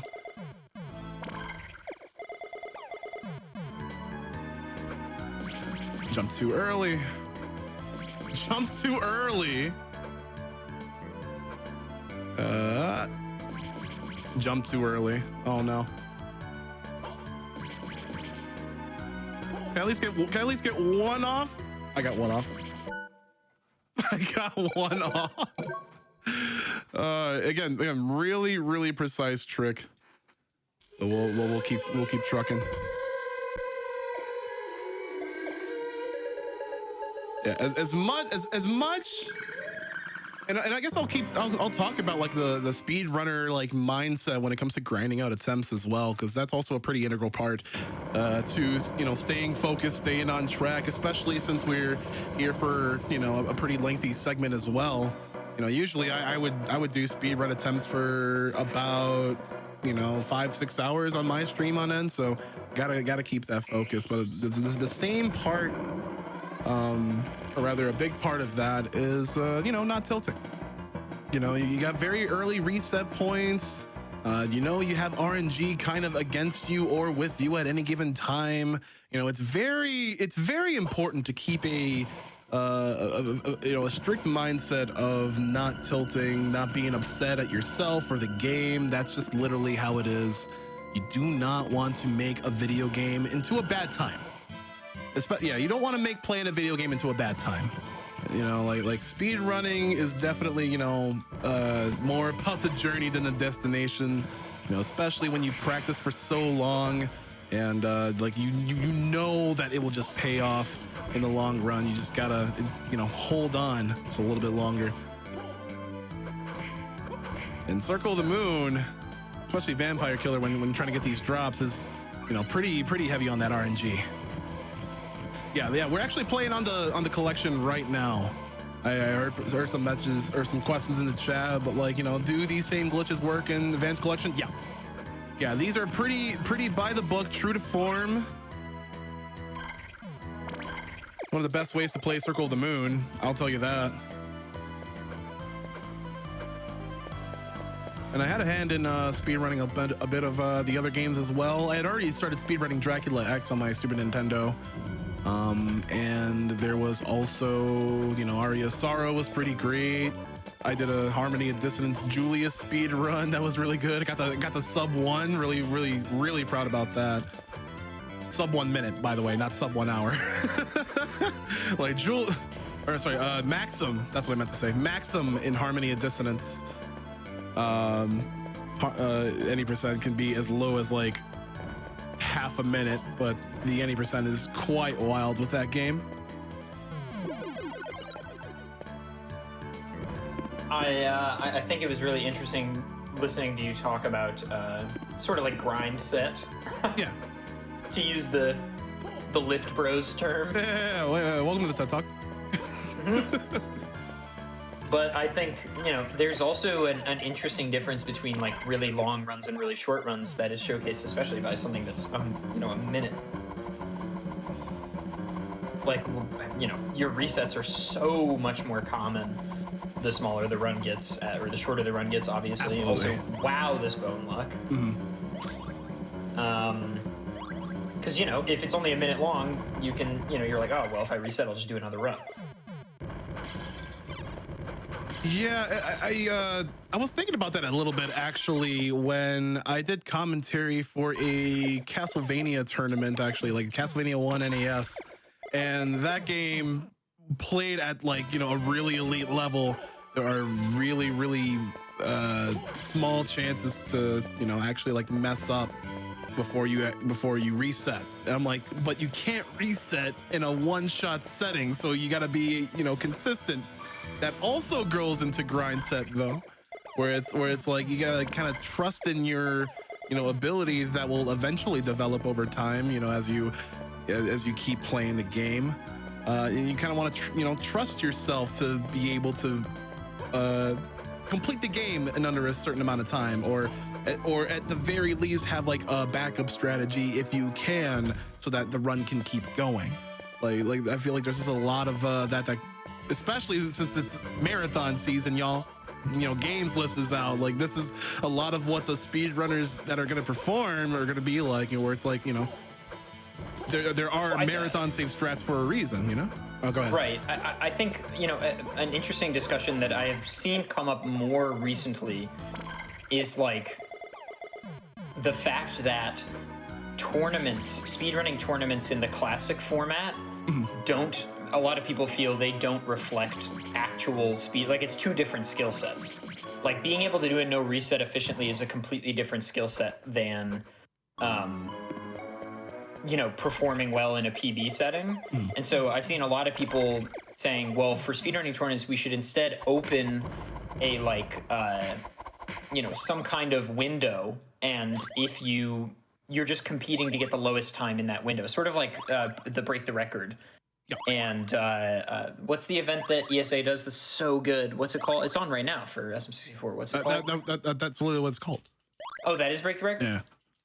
Oh, okay. Maybe I was thinking of chase the record, which is different. There's also been like the stuff on other speedrun channels that exhibit like a grind for world record. So it's like you kind of want to make it to under that sort of time and be really consistent about it, especially if you're racing against some of the best people in the world. But I think the beauty also of break the record is that it's not just about who gets the world record. In fact, if nobody gets the world record, it's just whomever is fastest within the week. And I think it is such in my opinion, a better exemplification of what speedrunning is, rather than just like a no reset race. But that being said, no reset races also have their place and are a cool showcase of skill. Speedrunning is just awesome. Like you can definitely play it, you can definitely speedrun at your pace. I definitely am a pretty competitive guy. Like I love competition, and it's nice to see a lot of healthy competition around, based around like different different like win conditions, I guess you want to say. Like you don't have to chase for world record, but like be as consistent or as consistent as possible. Right. It's just so nice. Like, don't get me wrong, I do love classic speedrun tournaments, but I think it'll be interesting to see what formats pop up to make it more esports viable, quote unquote, over the coming years. Randomizers. I feel that randomizers to vanilla games definitely add that spice, because that ambiguity and there are a lot of people that just play randomizer alone and they're really, really good at it. And I feel like sorry, trying to get a frame perfect trick here, but I feel like you can display that amount of skill as well as thinking on your feet, when it comes to like a random seed or something. Yeah. That's why bingo is so good. The OT bingo tournament is the real spice. Has that gone on? Yeah, there have been a few bingo tournaments over the years, but X will mark the place and Floosh have been running one every year for the last 2 years, and we just had it in August. And I actually showcased the quarterfinals on Challenger Approaching. Nice. Oh, that's so dope. It's a great tournament. Uh-oh. Little slope. This is off on that slope. Sometimes getting the double jumps and still retaining that speed is pretty difficult, but we're here now. Bone zone, baby. Big bone, let's go. You love to see it. You do love to see it. Love to see it.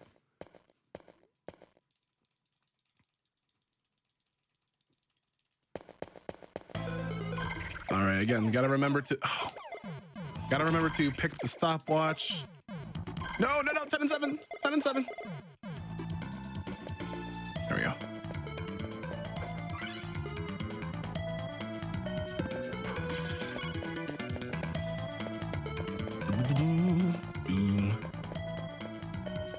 I got the wall jump.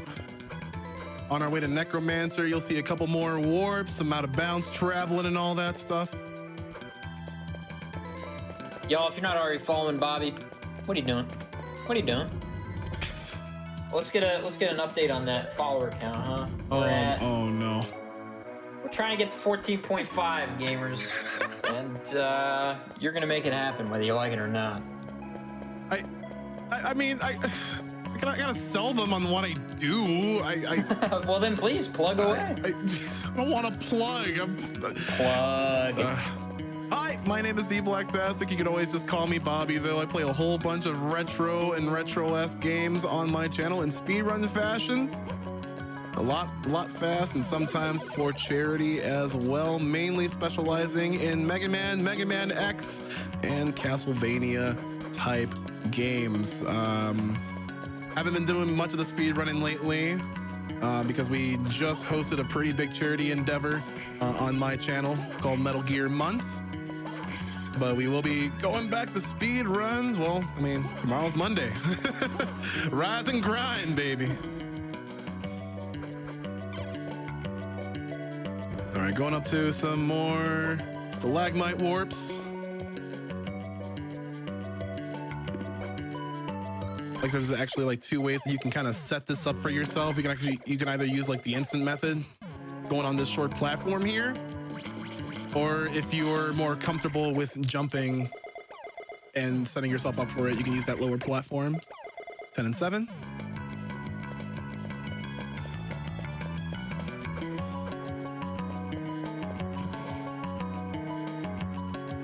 And again, y'all, happy Halloween. Nothing better than a spooky game like Castlevania to start your hotfix viewing right for today. So we get the 1 and 8. I'll be really sad if we don't. Nope. It just looks It just looks so wimpy. 5 and 3. Just a little bit more defeated now. Don't worry. There we go. You know, if you do 8 runs up to this point today, there's a good likelihood we'll see it. One can only hope. All right, back to 10 and 7 for that super speed. And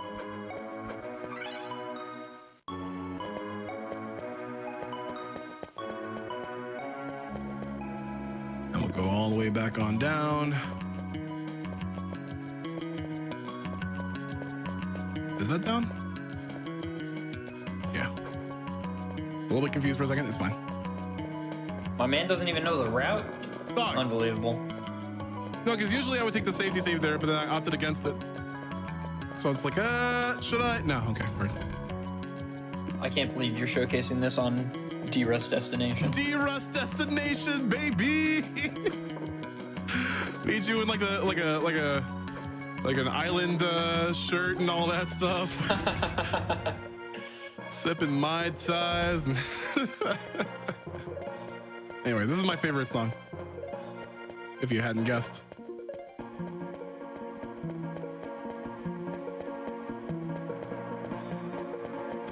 Be a bit careful about damage boosting all over the place. Ooh. Spicy.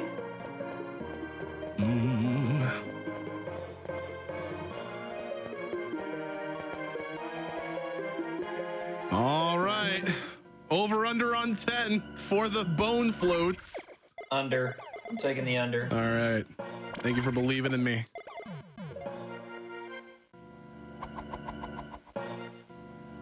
Oh, no. Oop. That's a big mouth. Uh-oh.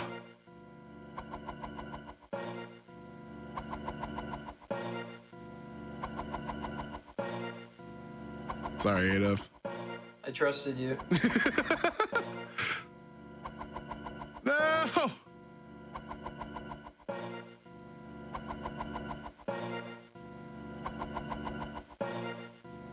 Yo, throw me a bone! Real. Someone's asking how this glitch works in the chat. Like that. Good. So basically you have to start your attack as soon as you hit the ground. I think it's also frame perfect. Correct. Again, correct me if I'm wrong. But it's extremely precise. And then you'll slide along like that. And then you'll be able to make that big jump because you're pretty much like walking off the platform. So yeah, instead of relying on a 1 in 8 chance, it's just frame perfect. Bobby, I'm going to hand you the comms for a second. I'll be right back. No worries. We're coming up to Carmilla. And we're still ahead on the pace. And we'll just have to be extremely cognizant and aware of how we perform our frame perfect tricks later on. But again, this is the first time you see the cockatrice summon. 9 and 5. Swap on over to 4 and 9 for that holy element and watch Carmilla get shredded.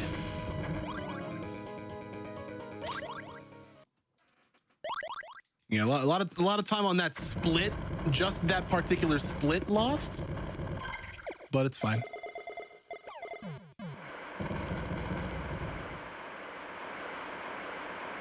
Yeah, if you want a good glitchy time, Castlevania Circle of the Moon, all bosses, Vampire Killer is the way to go. All right, so this is where we get that extreme movement. Again, we got the rock wing.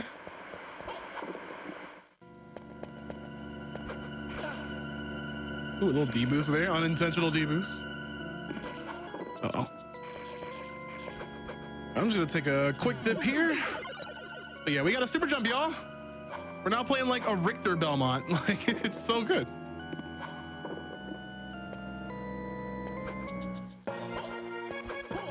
And since this is all bosses, we'll be backtracking a little bit here, but then actually going to the right to enter the chapel tower. We're going to go up to Adramelech in just a bit.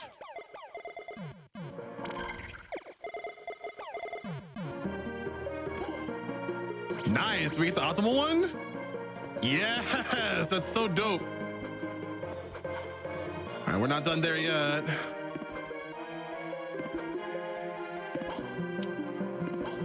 There we go.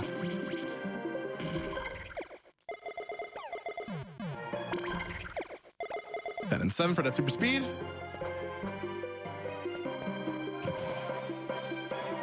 Just go out of bounds, you know, nothing to see here.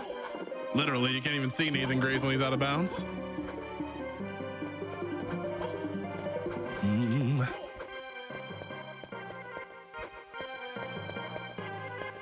Just keep zooming. Could have buffered a dash there, but it's fine. See Hugh Baldwin getting beat up. That thing hit me. That thing hit me. It's like, you mean this thing?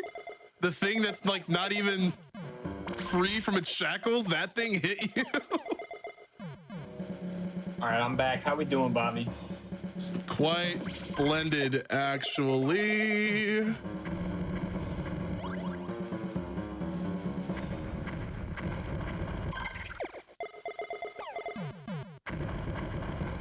Just cutting down that sum of bests, 32 and onward. So hopefully we see that sub 34.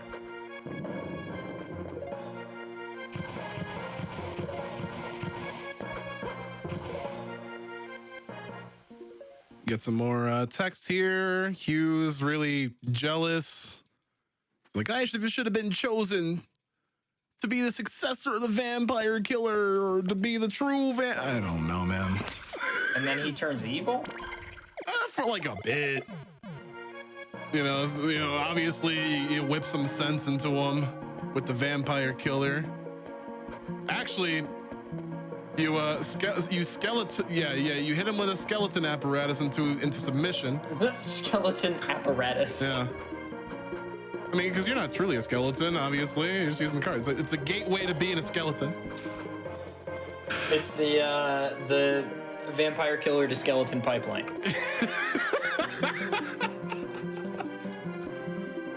But anyway, so you skeleton ligament him into submission. Yes. And he's like, man, yeah, you're right. Yeah, you're right. Then he sees the error of his ways.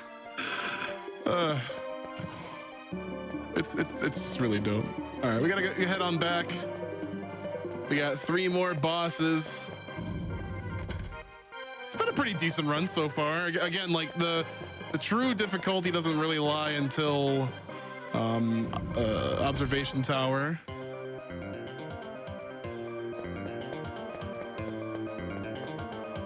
You hear that nice remix music again. And if you keep holding left here while you're doing the super jumps, you can just buffer back into the dash, which is actually a really, really nice movement trick.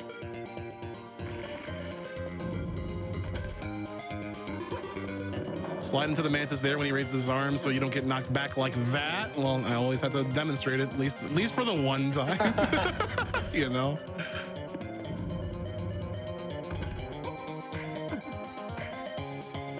I'm gonna opt to get hit by these pedal monsters here, because the mosquitoes can actually poison you.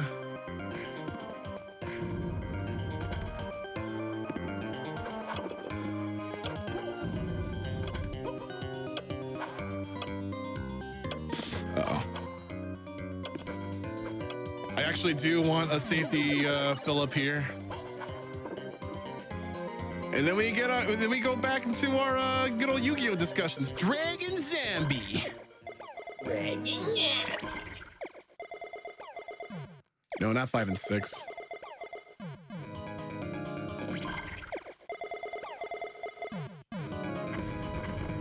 Oh, it's the golem again. What's up? You got games on your phone.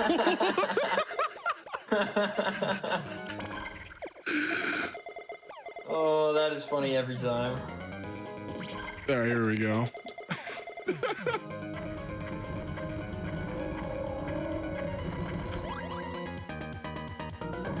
right. I can't get over that. That is really funny. All right, I'm gonna grind a little bit, so I can at least survive the observation tower.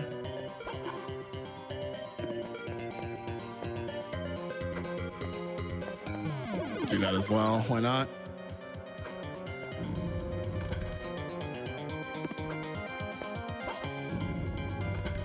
I'm sorry if I go like a little bit silent when we go to observation tower, but that is again like a pretty... I respect it. Yeah, pretty hairy part of the run. But I should have everything that I need. So again, we gotta do a little bit, well, rather a lot of bit of a backtrack. Ooh, leather armor. Don't see those every day.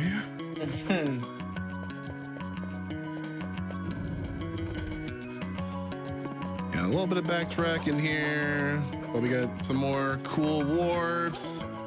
Pretty nice boss fight. I like the Hugh fight.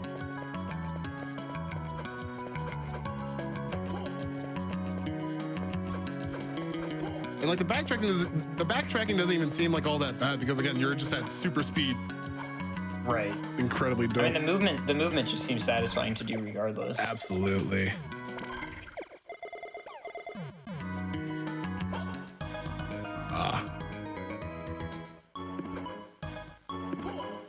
There we go.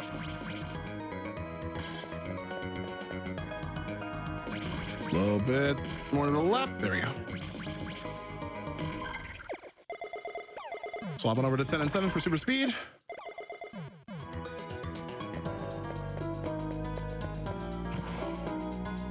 Make sure to not get hit here. Well, you can take a hit here. That's fine. Woo.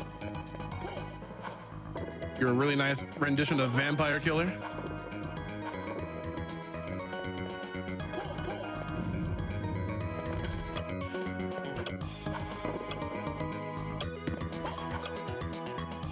I like this background art a lot. It's so good, isn't it? I mean, Castlevania is classic for having great background art, but that one in particular was really great. Two, I'm gonna throw another here. Ow. Oh. Has my luck run out? No.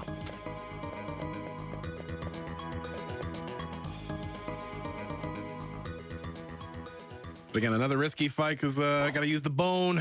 You gotta use the skeleton. Here he come.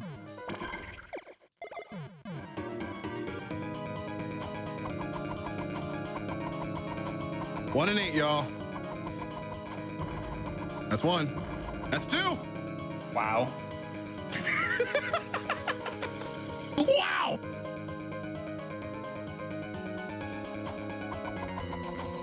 Come on. That's one.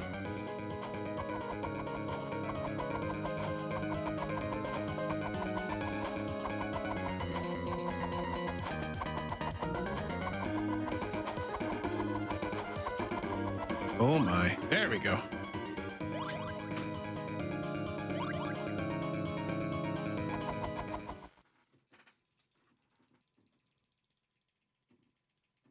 There we go. I mean, to be fair, this guy's kind of a tank. He took 4. Dracula took what, 2?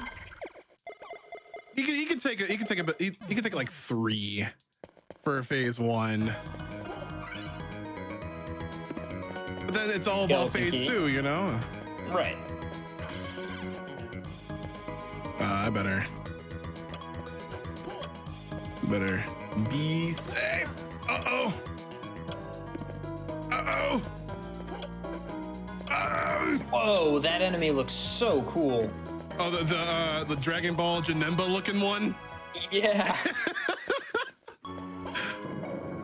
Yeah, I knew which one you were talking about. Like, he definitely He's looks like standing imposingly in the hallway by himself. menacingly.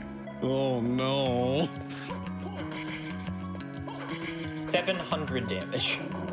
Oh yeah, you know, no big deal. Little wall chicken.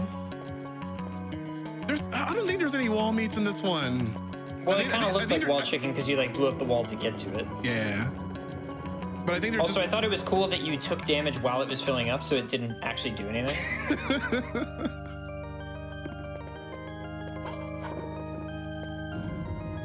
All right, gotta book it. Wrong way to book it.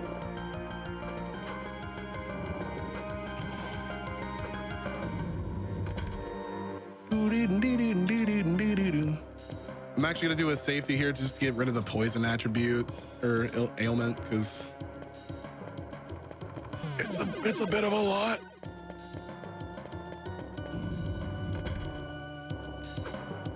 Oh.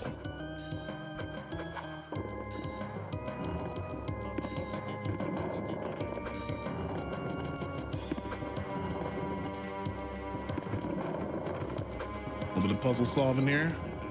Yeah, if anyone recognizes this, that good old Castlevania 4 music, to die for. Yes, gamers, if you're just tuning in, this is PB Precipice, a brand new show here on Hotfix, where gamers show off PB attempts of their speedrun. So they will be doing resets and difficult strats, and you'll be seeing the real bread and butter, what speedrunning really looks like.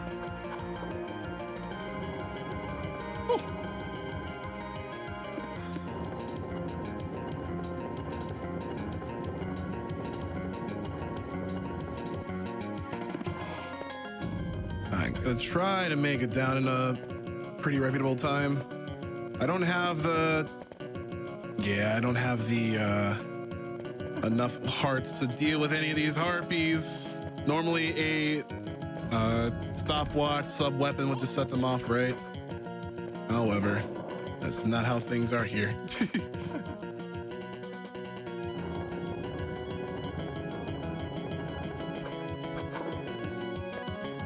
A little bit of platforming.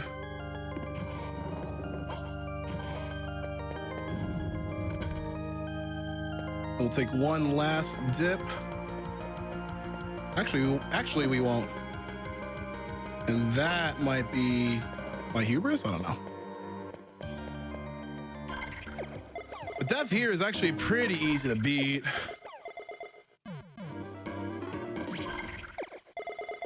Get that 9549. Make sure you get set up for the other one.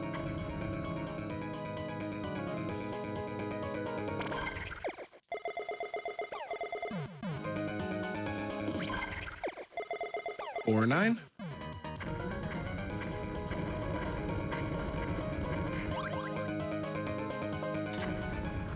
Okay.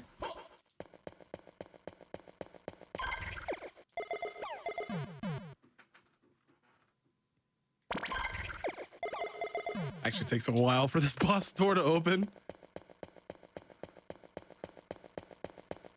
He's got to get banished to the Shadow Realm after all. After all.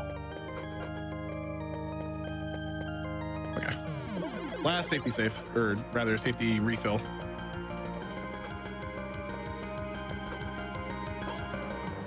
Ooh, ooh.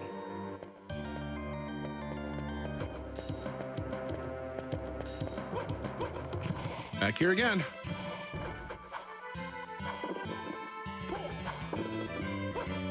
Ow. Sometimes you bonk your head.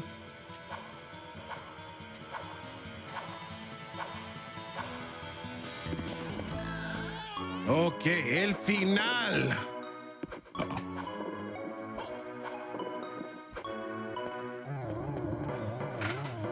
Good luck. The final boss comes in 2 phases. Phase 1 has has up to 3 attacks that he can do.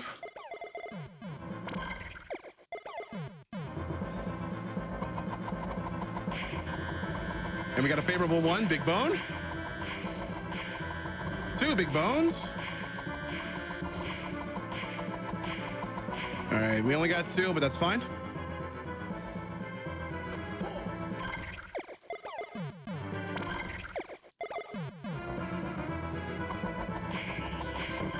Ooh, meteors.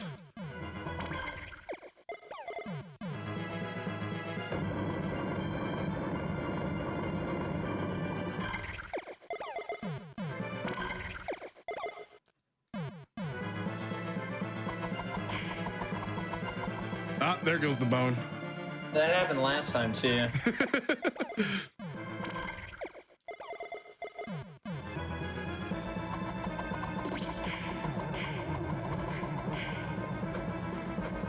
All right, this is a bit of a pain. Oh God.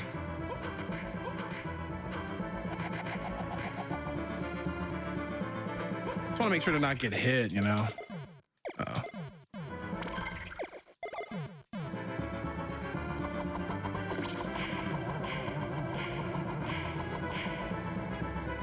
We got even more of these. Dracula's just like, are you on PB pace? It would be a shame. Would.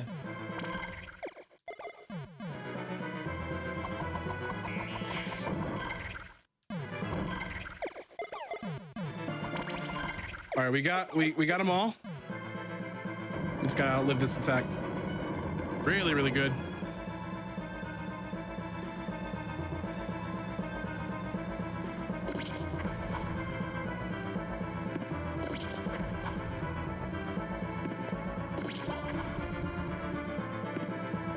Four? Another great background. Mm-hmm.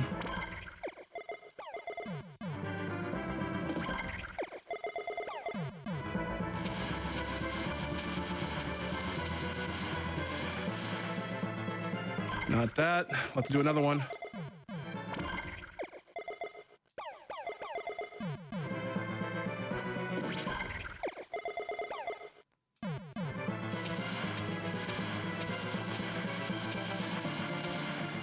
Time. Is that a PB? That's a PB. Let's go. 33-25. A lot Yes. cleaner than the last attempt. There goes the PB. Yes. Precipice. Preface. Prefaces. Okay. PB propane.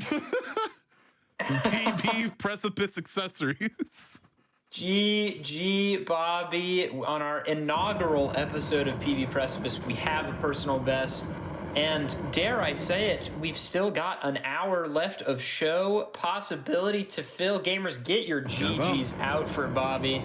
That is a personal best on PB Precipice, our first ever instance. Follow the runner, please. And gamers, Bobby, how do you feel about that run? I feel great. I like, you know, when it comes to a game like this, where not only do you have your execution to rely on, but maybe a little bit of luck as well. It's nice to see, you know, some things go, you know, right. And there's still time to save. We could still possibly sub 33 if we get a good bone float. Like just wow, so many opportunities for time save, and still a lot of fun to play as well. And again, this is on a Castlevania Anniversary or Advanced Collection rather. So yeah. And gamers, I think we're going to take another break here really quickly. And then we'll be back with Bobby's final attempts of the afternoon. So there will be more hotfix, more Bobby, more Castlevania coming up in just a moment. Go stretch your legs, get some water. We'll be right back.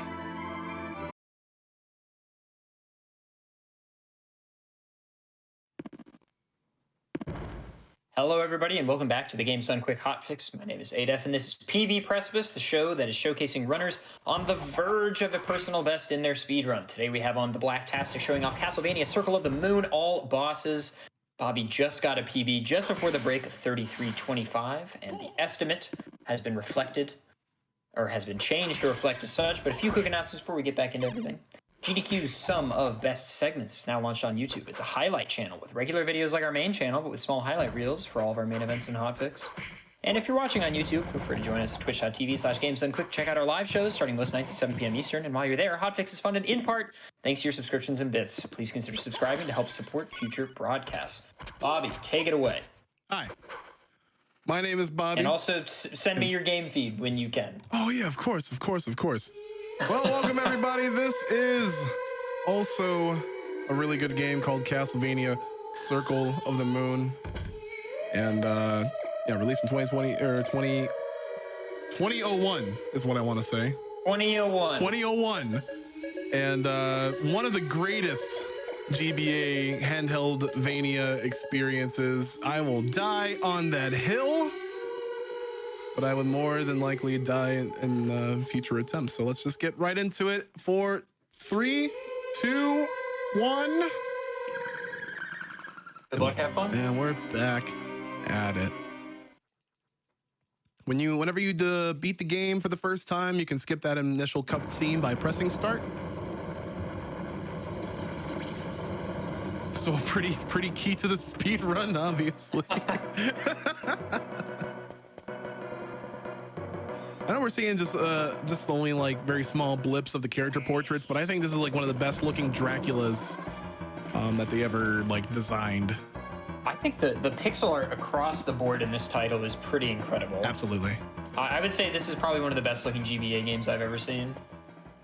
Yeah, there's just so much to it, so much depth, and the great effects as well, especially when using the DSS system to summon or imbue with all these auras and all that stuff. So good. Oh, didn't want to slide that way.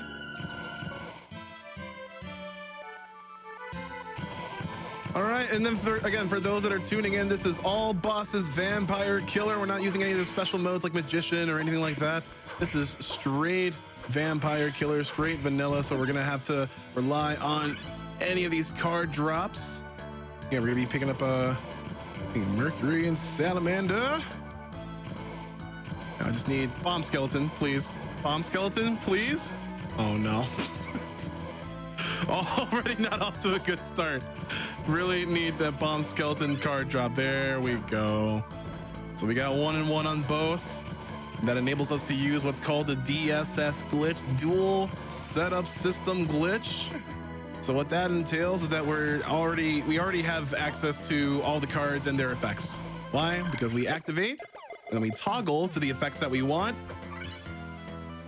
And boom, we immediately get that effect. You got to input that as soon, or rather before the activation animation ends. So you're just zipping, you're just zooming for the first part, rather, I mean, for all of it, but especially for this first part, since the first relic that you get is a pretty nice dash, and this speed boost allows you to go even faster. Now there is no dash button. You still got to double tap forward in order to, you know, dash in any direction, left or right. So you got to keep in mind of that. But there's certain buffers that you can use to make your dash in life a little bit easier. Bobby, in the boss fights when you've been sending out the chicken boy, yeah. I've noticed that every time you do like a spell like that, you do, you know, like 9 and 5 or whatever, and then you switch to 4 and 9. Is 4 and 9 like an increased attack power? Yeah, so in 4 and 9 actually switches to another element entirely, the holy element, which a lot of these creatures of the night are weak against. So that amps up the damage a little bit. Definitely we can take advantage of that through the next run. All right, bone skeleton time. 1 in 8 chance. 1 in 8 chance. 1 in 8 chance. Well, we all know what's gonna go on with that one. It's also worth mentioning that you've got 48 minutes left. Yes. But you know, whether or not you want to do a no reset to finish out is up to you. But you know, you'll obviously have to start the last run. I'll do it. Ideally, yeah, within the next 20 minutes. If it comes time, and we're at least past Dracula 1, we'll do a no reset. But that's, you know, toward the end. Yeah, the speed boost combination is, yes, Pluto and Griffin. Yeah. Then the skeleton transformation is Pluto and Black Dog. Use a lot of the stalagmite warp is Apollo and Golem. But like, you know, I just like memorizing them by numbers. It's just like the easiest for me to, you know, parse all the effects that you can get in that game. And again, beginning of this game is a bit RNG intensive, but once we're over this initial hurdle, I mean, like this game turns into a bunch of fun.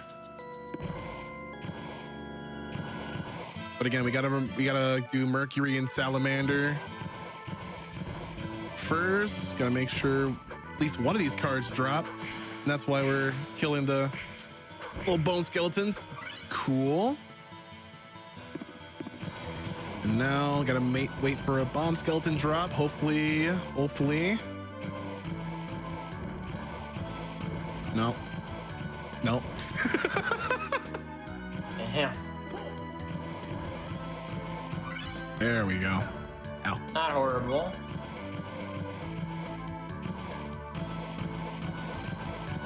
I love the fact that this Castlevania has a slide too. Like, it's so good. But it's time to ditch the slide. Head on over to 10 and 7. Again, Pluto and Griffin for our movement. Get our little dash relic, and we are schmoving now. Moving. It's really cool how this game is like, or rather how this category is routed out, because it's like, oh, you're just gonna be running into everything, damage boosting everything, which is, yeah, it's a bit scary, but not as much as you think, especially since you farm so much experience off of Dracula.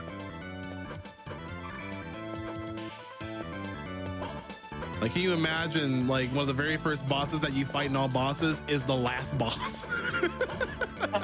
Technically speaking. Yeah, not many games will have you do that. All right, we're running a little bit low on the blue juice, so just top on up real quick.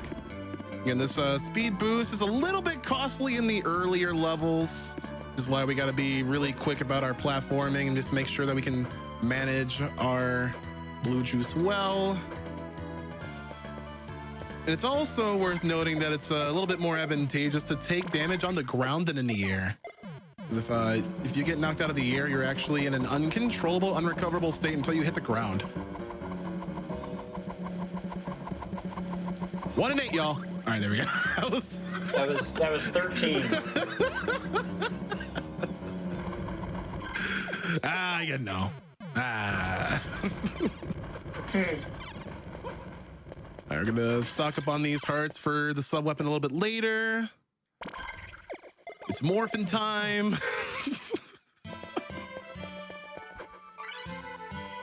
Grab the double jump relic. They got Megazords in this?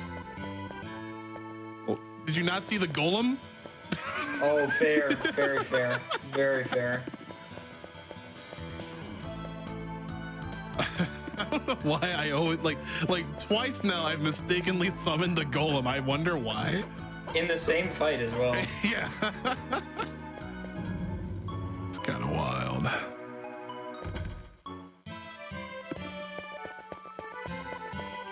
All right. Again, a pretty reset intensive part as we got to do some, well, a few frame perfect tricks or near frame perfect tricks in pretty steady succession.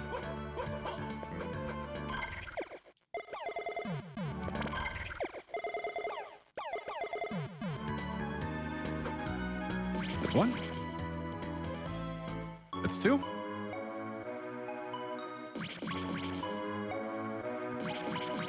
I'm like a little bit close there.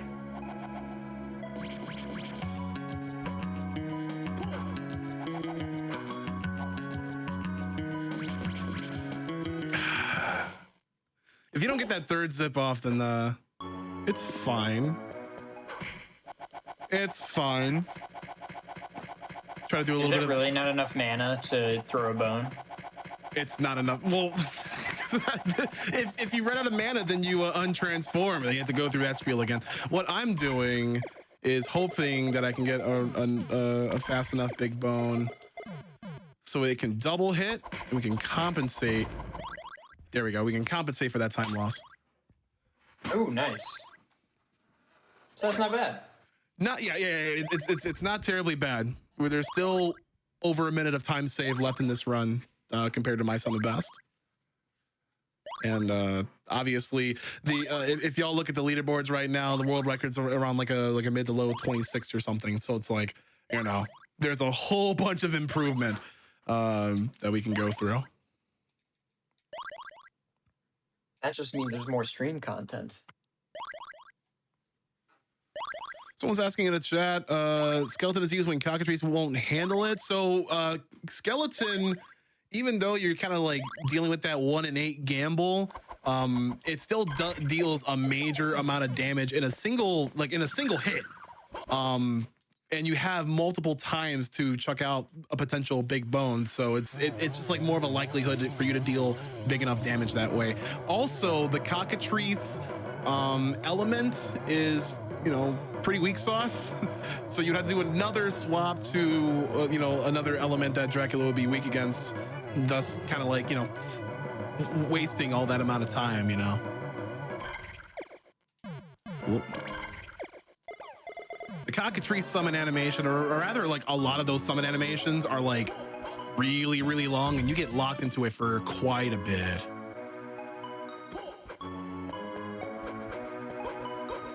So yeah, I hope I can provide enough information. Again, I'm not an adept runner of this game, obviously, but this game is just so darn fun that I believe everyone should, you know, pick it up, especially if you love like the retro game speedruns that are a bit glitchy, that require a little bit of risk.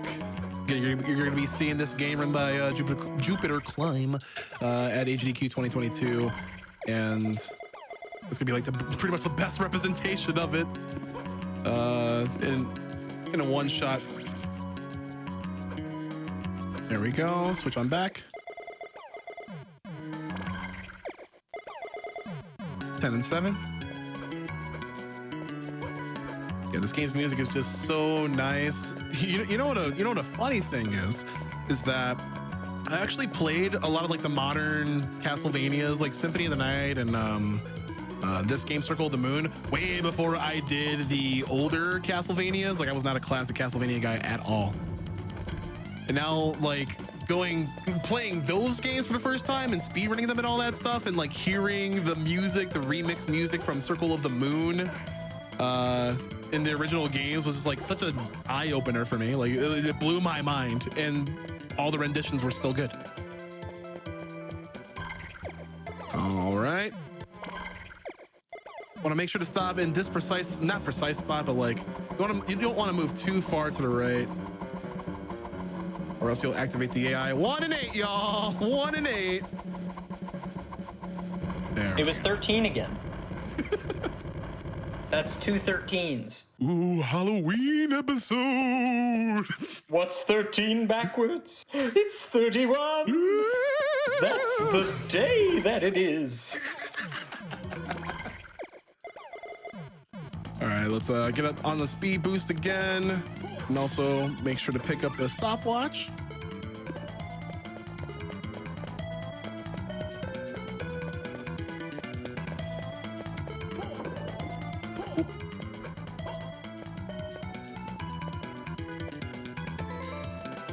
All right, take a little bit of a dip back. We're going back to the Necromancer. We're gonna do some warps, some out of bounds stuff. Don't fall down that pit, you'll soft lock. Don't ask how I know. Oh, I won't. But I can guess.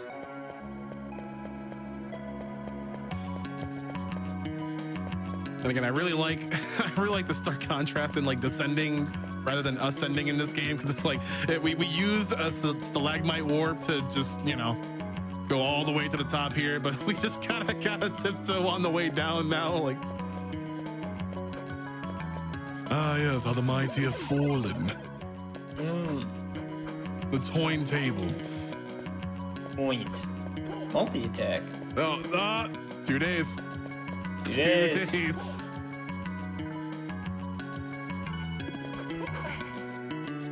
Oh, other than speedrunning, I also play a lot of tabletop RPG campaigns with my buddies, IRL and online. I'm a part of a thing called Speedrunners and Dragons, you see. And for 2 campaigns straight, we've been just kind of crushing it with the gameplay, the dialogue, the world building, and the interaction. Actually, where can they find that, Bobby? I think it's twitch.tv/ADEF, not number 8F, like ADEF. So, in case you were confused on that. They can find it every episode fully recorded at youtube.com/speedrunnersdragons. Imagine that. Imagine that. Oh, you got a lot of your favorite players, speedrunners, hotfix showrunners, even.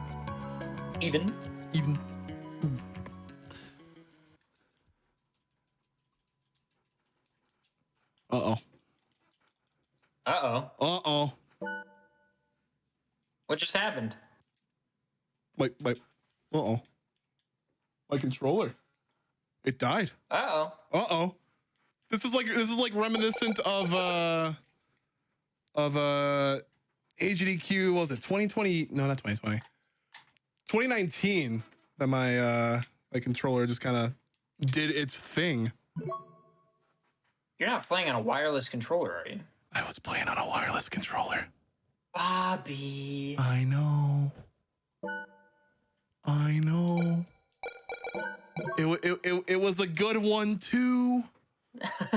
It was a good one. There's enough time for one no reset. There's enough time for that. Okay. All right, then let us do that. All right, 3, 2, 1, go. Gamers, get your GLHFs in chat for the final run of the day. And then, of course, there's more hotfix content on after us, but this will be the final thing today from Bobby and myself.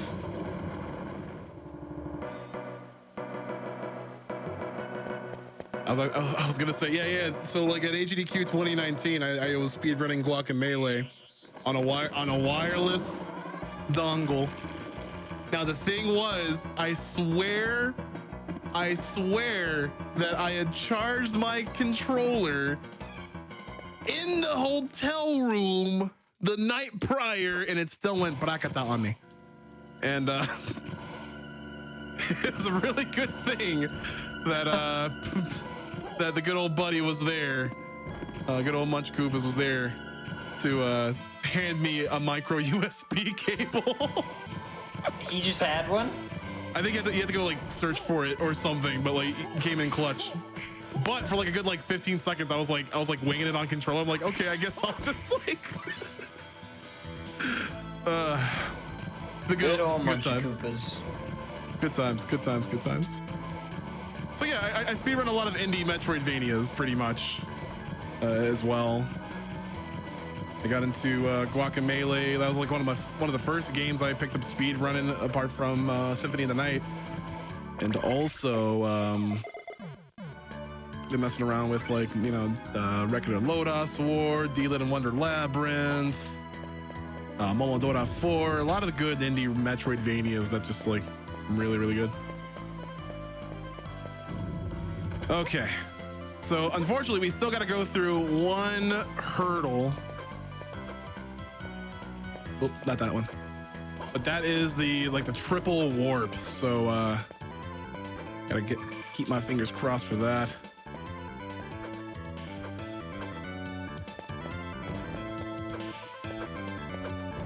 See, controller issues on is like literally the reason why I played most of my other speedruns on Hitbox, because like I never have had a Hitbox malfunction ever. Those things are so durable, so sturdy. Perfect. Yeah, perfect for a heavy-handed guy like me. Again, big meaty claws on this person. But Purse. all right, 1 and 8, y'all. Over under on 10. Under. Definite under. Holy. That's what I'm talking about. Oh. And a second one right after it. Oh, there it goes. There goes all my luck. Used up. Right there. Shouldn't have pressed B. Shouldn't have pressed B.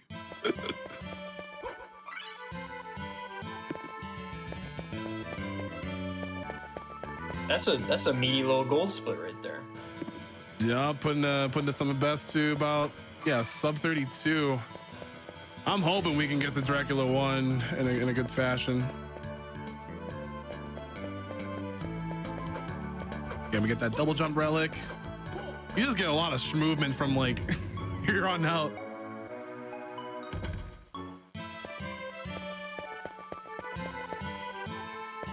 All right, here comes the climb, where you kind of gotta think like, like, man, I hope I get those 3 warps in a row.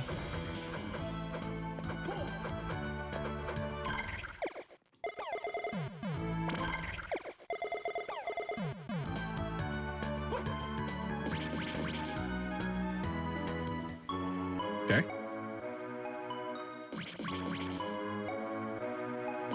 Hey! Nice.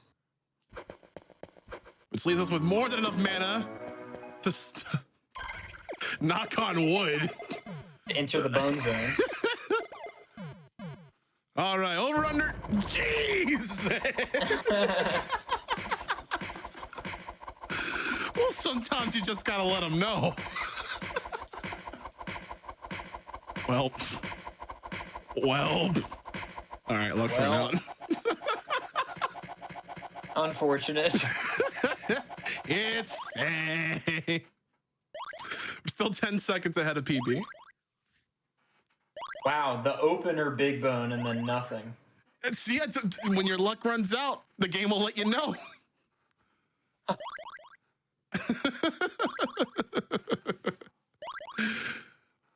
But yeah, as we're going through this level up sequence, we can tell you about. I don't know. What do I want to tell them about?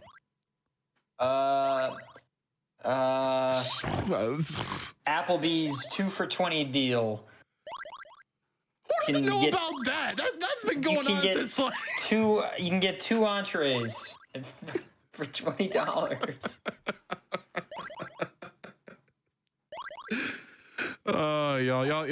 Y'all are great. Thank y'all very much for being here with us. PB Precipice. And I'm really honored to have been the first the first participant in this episode, or rather in this segment. Because I mean, if you want to get really technical, technically we did the precursor episode with Dangers a month ago. That is right. That is right. But that wasn't the show. That was just a thing. But now it's turned into a show. This is the official. You're the first official guest.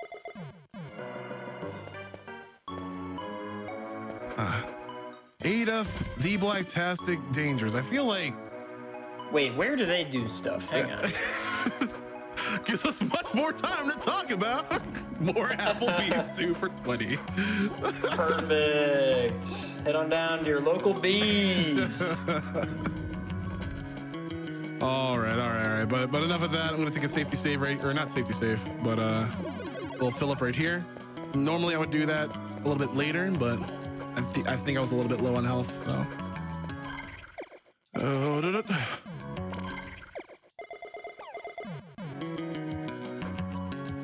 Nice.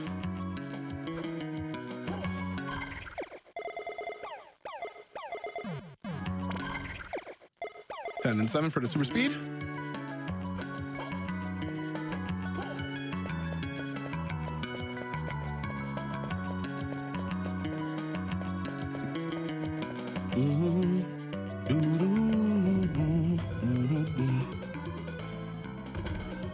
All right, good old machine tower again. Don't fall down that pit or else you will soft lock.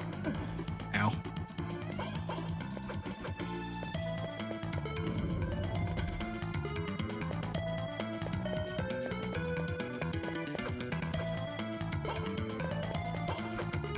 Woo!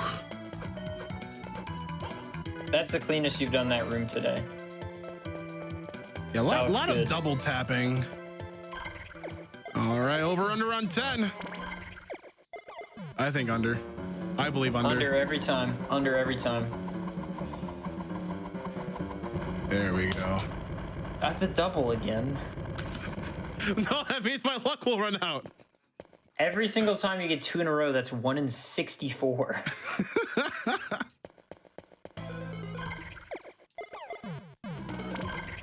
Assuming there's not any nonsense where they give you better chance if you just got one. I don't think so. I think it's just straight 12.5 every time. All right, on back to the Necromancer. We did pick up the wall jump relic, which is used a bit. It's not as much as the obvious go fast, double dash, and big bone, but you do see it. It does appear at some ports.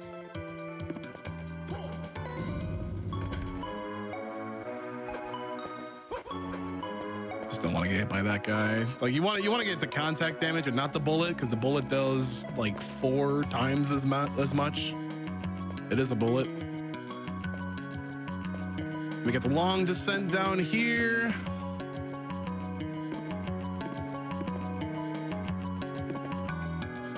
To hear that Bloodlines music, it's so good.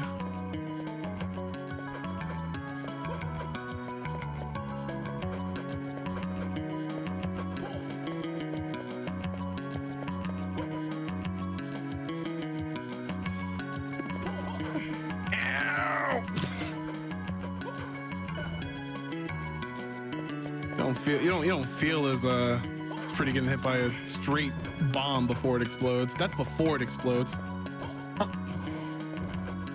Uh-oh.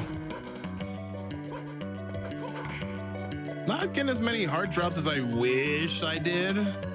Again, we want like a minimum of 60 before we hit the observation tower, just so that we can, keep ourselves in one piece, honestly. I'm gonna do another stalagmite warp here. Nice. I'm gonna swap on over to super speed. Again, in like the magician category, you don't have to do the whole DSS glitch because you have access to all cards at the beginning. But that's for magician. This is for vampire killer. Literally anything else.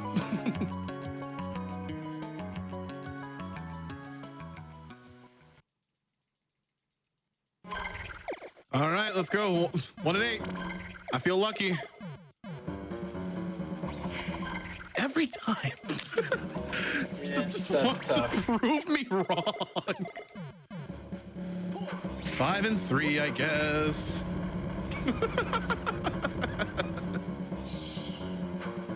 That's just how it is.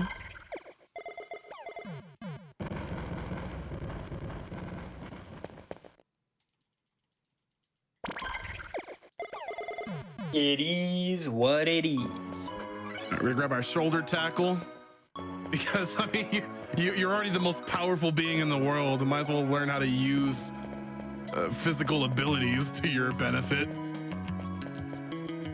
Nothing is more powerful than bone.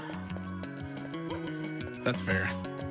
That is 100% absolutely fair. And I'm glad we've all learned something today, you, I, and the thousands of people watching here. Indeed. Indeed.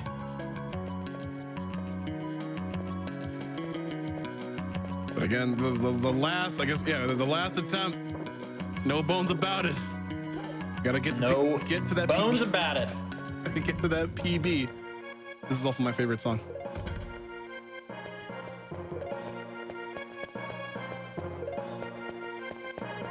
It's like a victory march.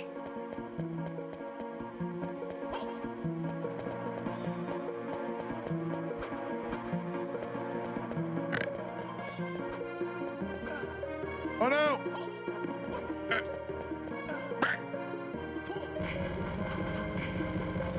No, this thing is holding on to me for dear life. Jeez. It's like those, what do you call them? Wall masters? Yes. Why are they called wall masters, but they come from the ceiling? Danny B has an answer to this question that I can't remember. Because I asked the same thing. Here we go. Lift early.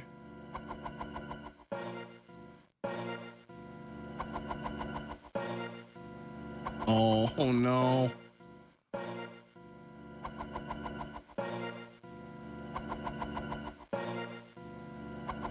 This is it. This is.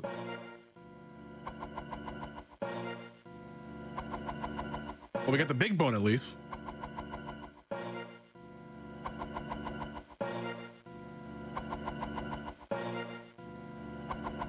Come on! It cannot end up this way. It can't end this way. Oh no.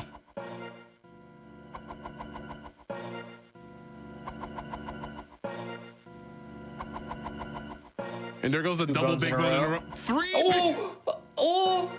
No way. I'm getting more lucky on this than... I was looking for 4. I was looking for 4 too. Uh-oh. Is that 1 in 512? What's 64 times 8? Is that 512?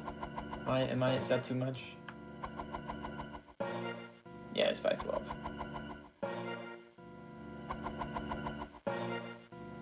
Another frame perfect trick. It's a lot harder to hit.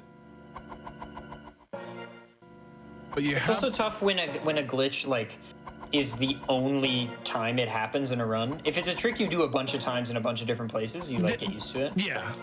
But this is the only instance of this trick in the run, so it's like really weird. Oh no. It was such a good run too.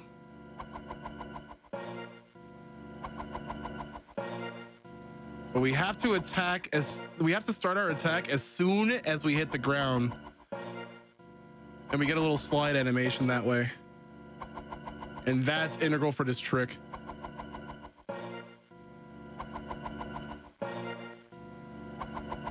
Oh, it's all here.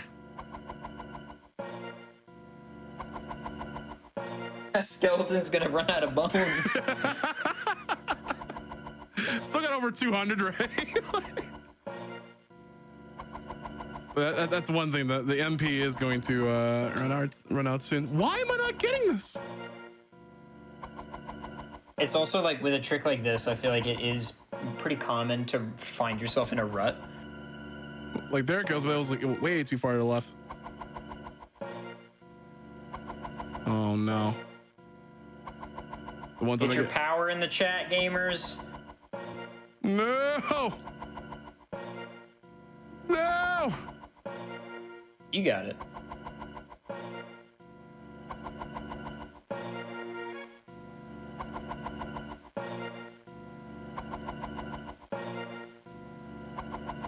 There is another method of climbing that you could actually do for this this particular segment, but I don't know it. All I know is bone. All we know is Bone Zone. Like sometimes you're stuck in it. Really?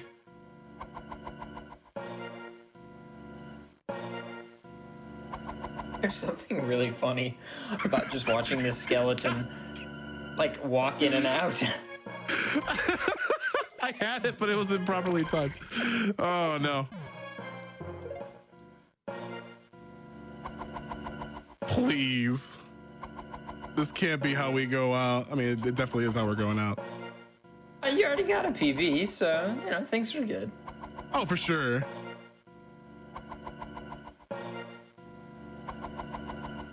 How do I get it? How do I get it improperly timed like 2 times in a row? Nope, big bone. It's gonna happen in the next 10. See, now you're putting pressure on.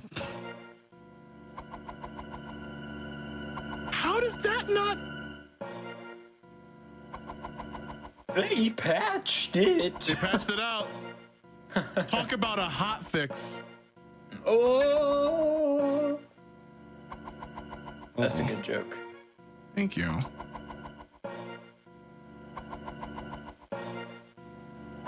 Oh, come on.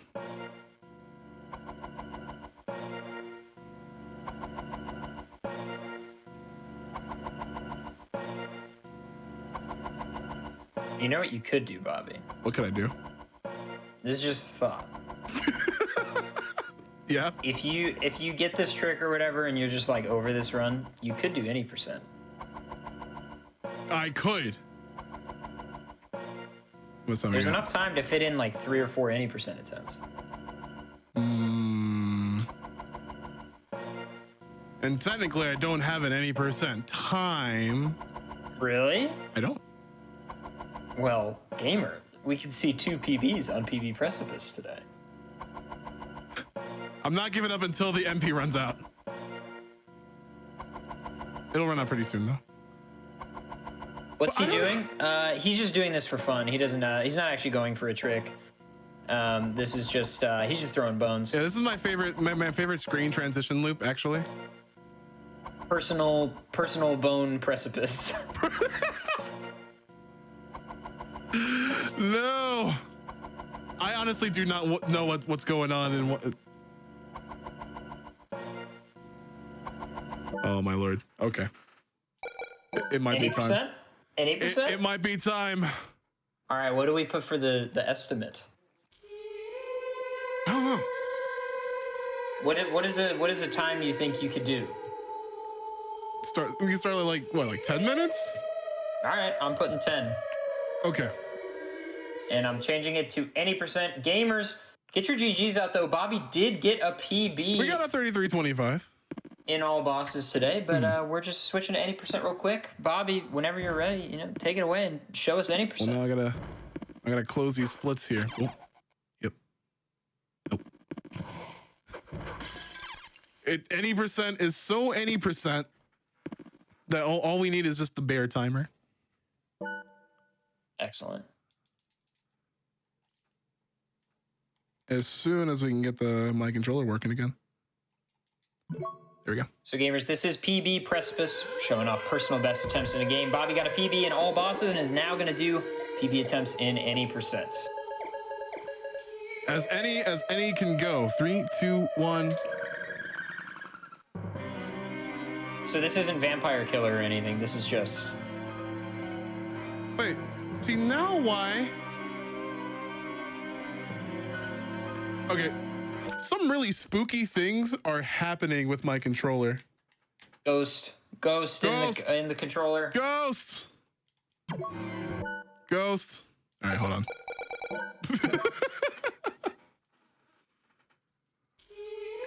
I'm just making sure that everything is working 100% correctly.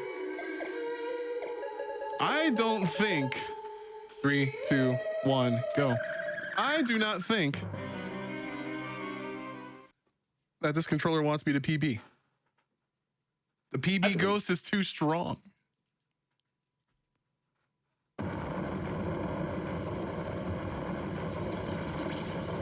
You should probably just no reset this and then that'll be it.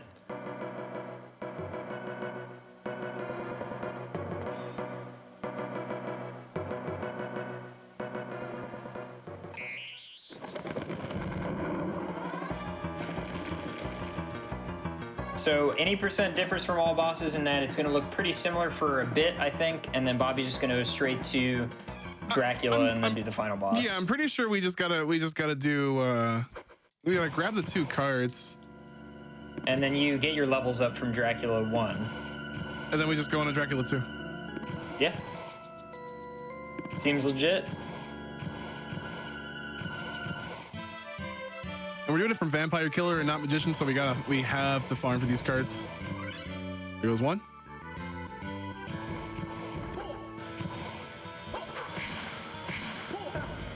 I got a leather belt from that bat drop.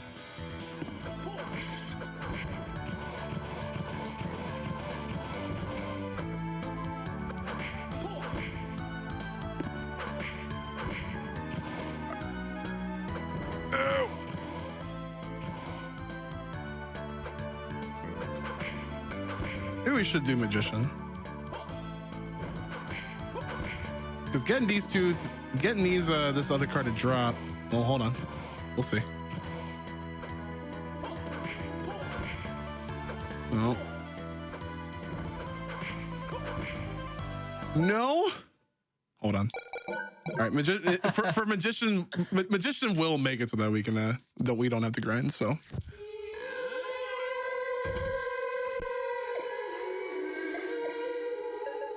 So we put in Fireball, and that activates Magician mode.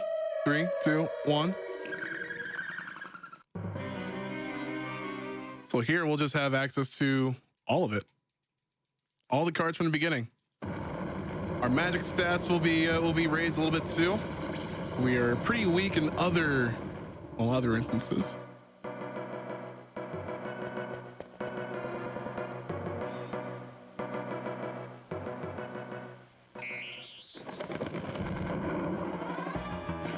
So are you a different character?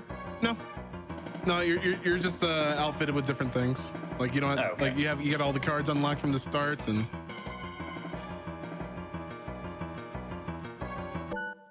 there goes my controller again. Bobby. Dog, it's not me. That's all good, dude. It's the spooky controller. It's the spooky controller. It's the controller ghosts. Yeah, we're pretty much here though. Oh damn, this is all you have to do?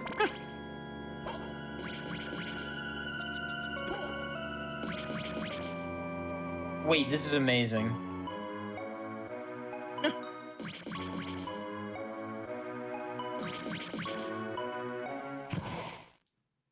You can start with all the cards, so here you are now. I was gonna do DSS glitch again, but you don't have to.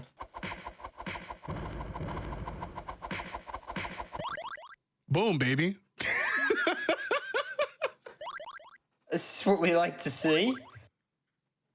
Wait, was that 2 big bones in a row? I wasn't looking. I don't know. I think there were like, the one was a double hit. No, there weren't bones in a row. It was just a double hit for the first one.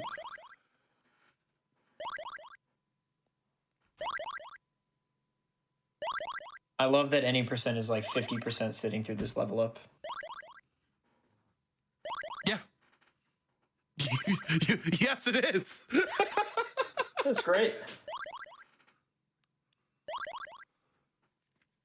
Now the thing is, we don't have double jump. We don't have any like the relics, so like it's gonna take maybe a bit because obviously we're not as leveled up as in all bosses, so we could still get cracked in the dome by a bat and unfortunately run done. That would be suboptimal. Incredibly suboptimal.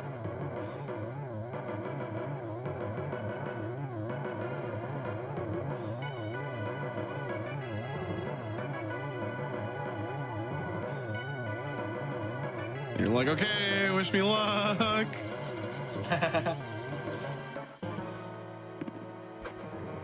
As you know, absolutely have no...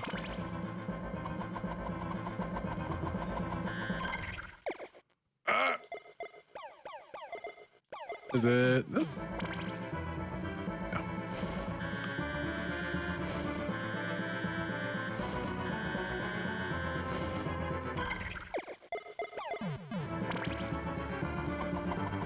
Nope. I got one. You got 1 damage.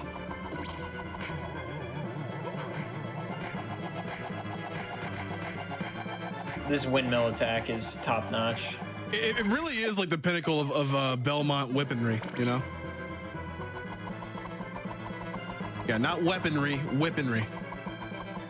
Oh no. You got 2.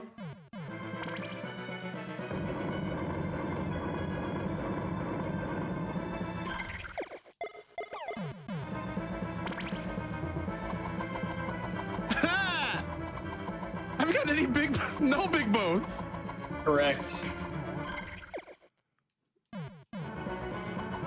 Uh-oh.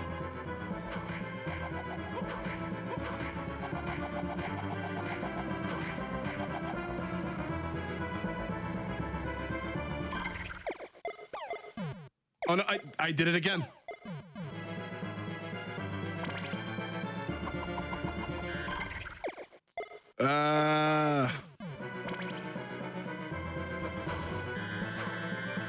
Oh, right, because you don't have to DSS, I guess. Mm.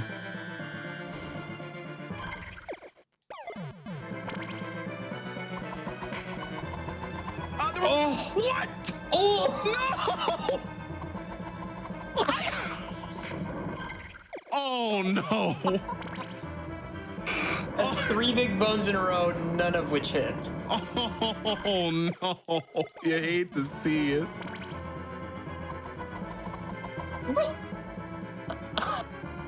Oh my! Like you're seeing this, right? That is 5 big bones, none of which have hit. Nope.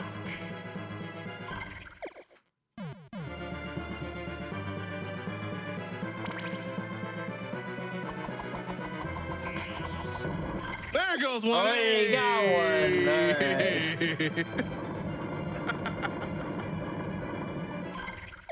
All right. Oh.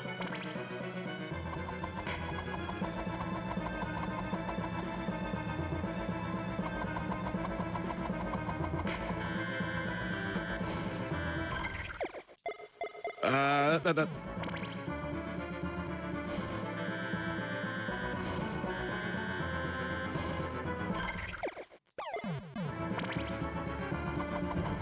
That's 2.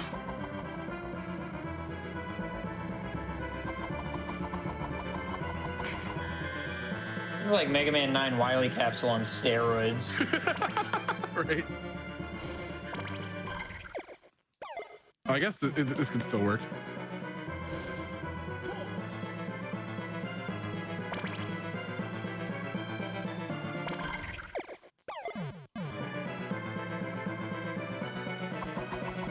Come on! That's really dumb.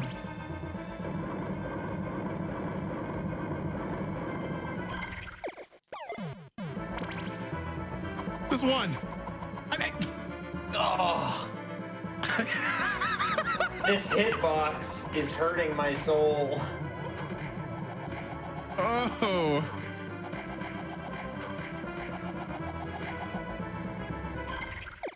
Just throw me a bone game. Any bone is fine, but the big bone is most preferred.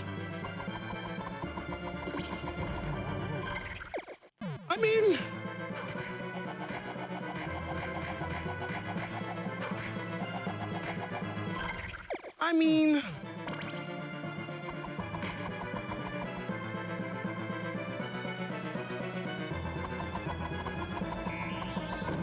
and I get meteors. Oh no.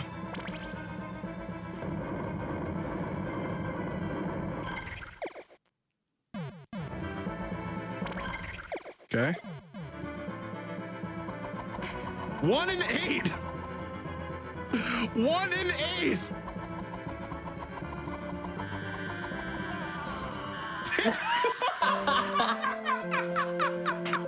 Oh my god. No PP in any percent on this precipice. No, there's no precipice. Okay, well, gamers, Yeah. I must say, we sure did give it the old college try. Definitely did. But I'd like everybody to get their GGs out for Bobby. He did get a PB in all bosses, of course, We got at that all bosses PB. 33:25. And go to Bobby's stream, twitch.tv/theblacktastic, in order to see possible any percent and all bosses PBs soon, as well as lots of other great content featuring lots of great Castlevania content, some Metal Gear stuff. It's a great stream. You will not regret it. Drop a follow. And gamers, thank you so much for tuning in to the debut episode of PB Precipice. This show will be happening every other Sunday at 1 p.m. Eastern here on the GDQ Twitch channel. In 2 weeks, we will have something. And that will be really exciting. So be sure to tune in again in 2 weeks on Sunday. Of course, I also host Challenger Approaching. We have an episode this Friday for Underscore. We'll be playing Super Mario 3D World Damageless, so don't miss that. And while I pull up the final announcements, Bobby, you got anything to say? No, yeah, if y'all want to follow me for a lot of retro and indie game in action, you know where to find me. I also do some shows here from time to time, and I would love to be back for PB Precipice for another game, because of course, games are rad. Games are rad. Of course. And yeah, I primarily stream Castlevania games for the moment. So if you want to see any more of this or even Aria of Sorrow, I'm going to be playing it this week. So definitely stop on by. It'll be a nice treat. Sweet. And gamers, just a few quick announcements before we head to break. The HEDQ 2022 games list is released. You can type !schedule or go to gamesdonequick.com for more info. And right after this, we have It's Dangerous to Go Alone with co-op runs of Lovers in a Dangerous Spacetime and Goof Troop. So be sure to tune in for that. That is going to be right after a quick break. Gamers, don't go anywhere. We'll have more hotfix content coming to your face. And gamers, thank you so much for watching PB Precipice, and we'll see you real soon.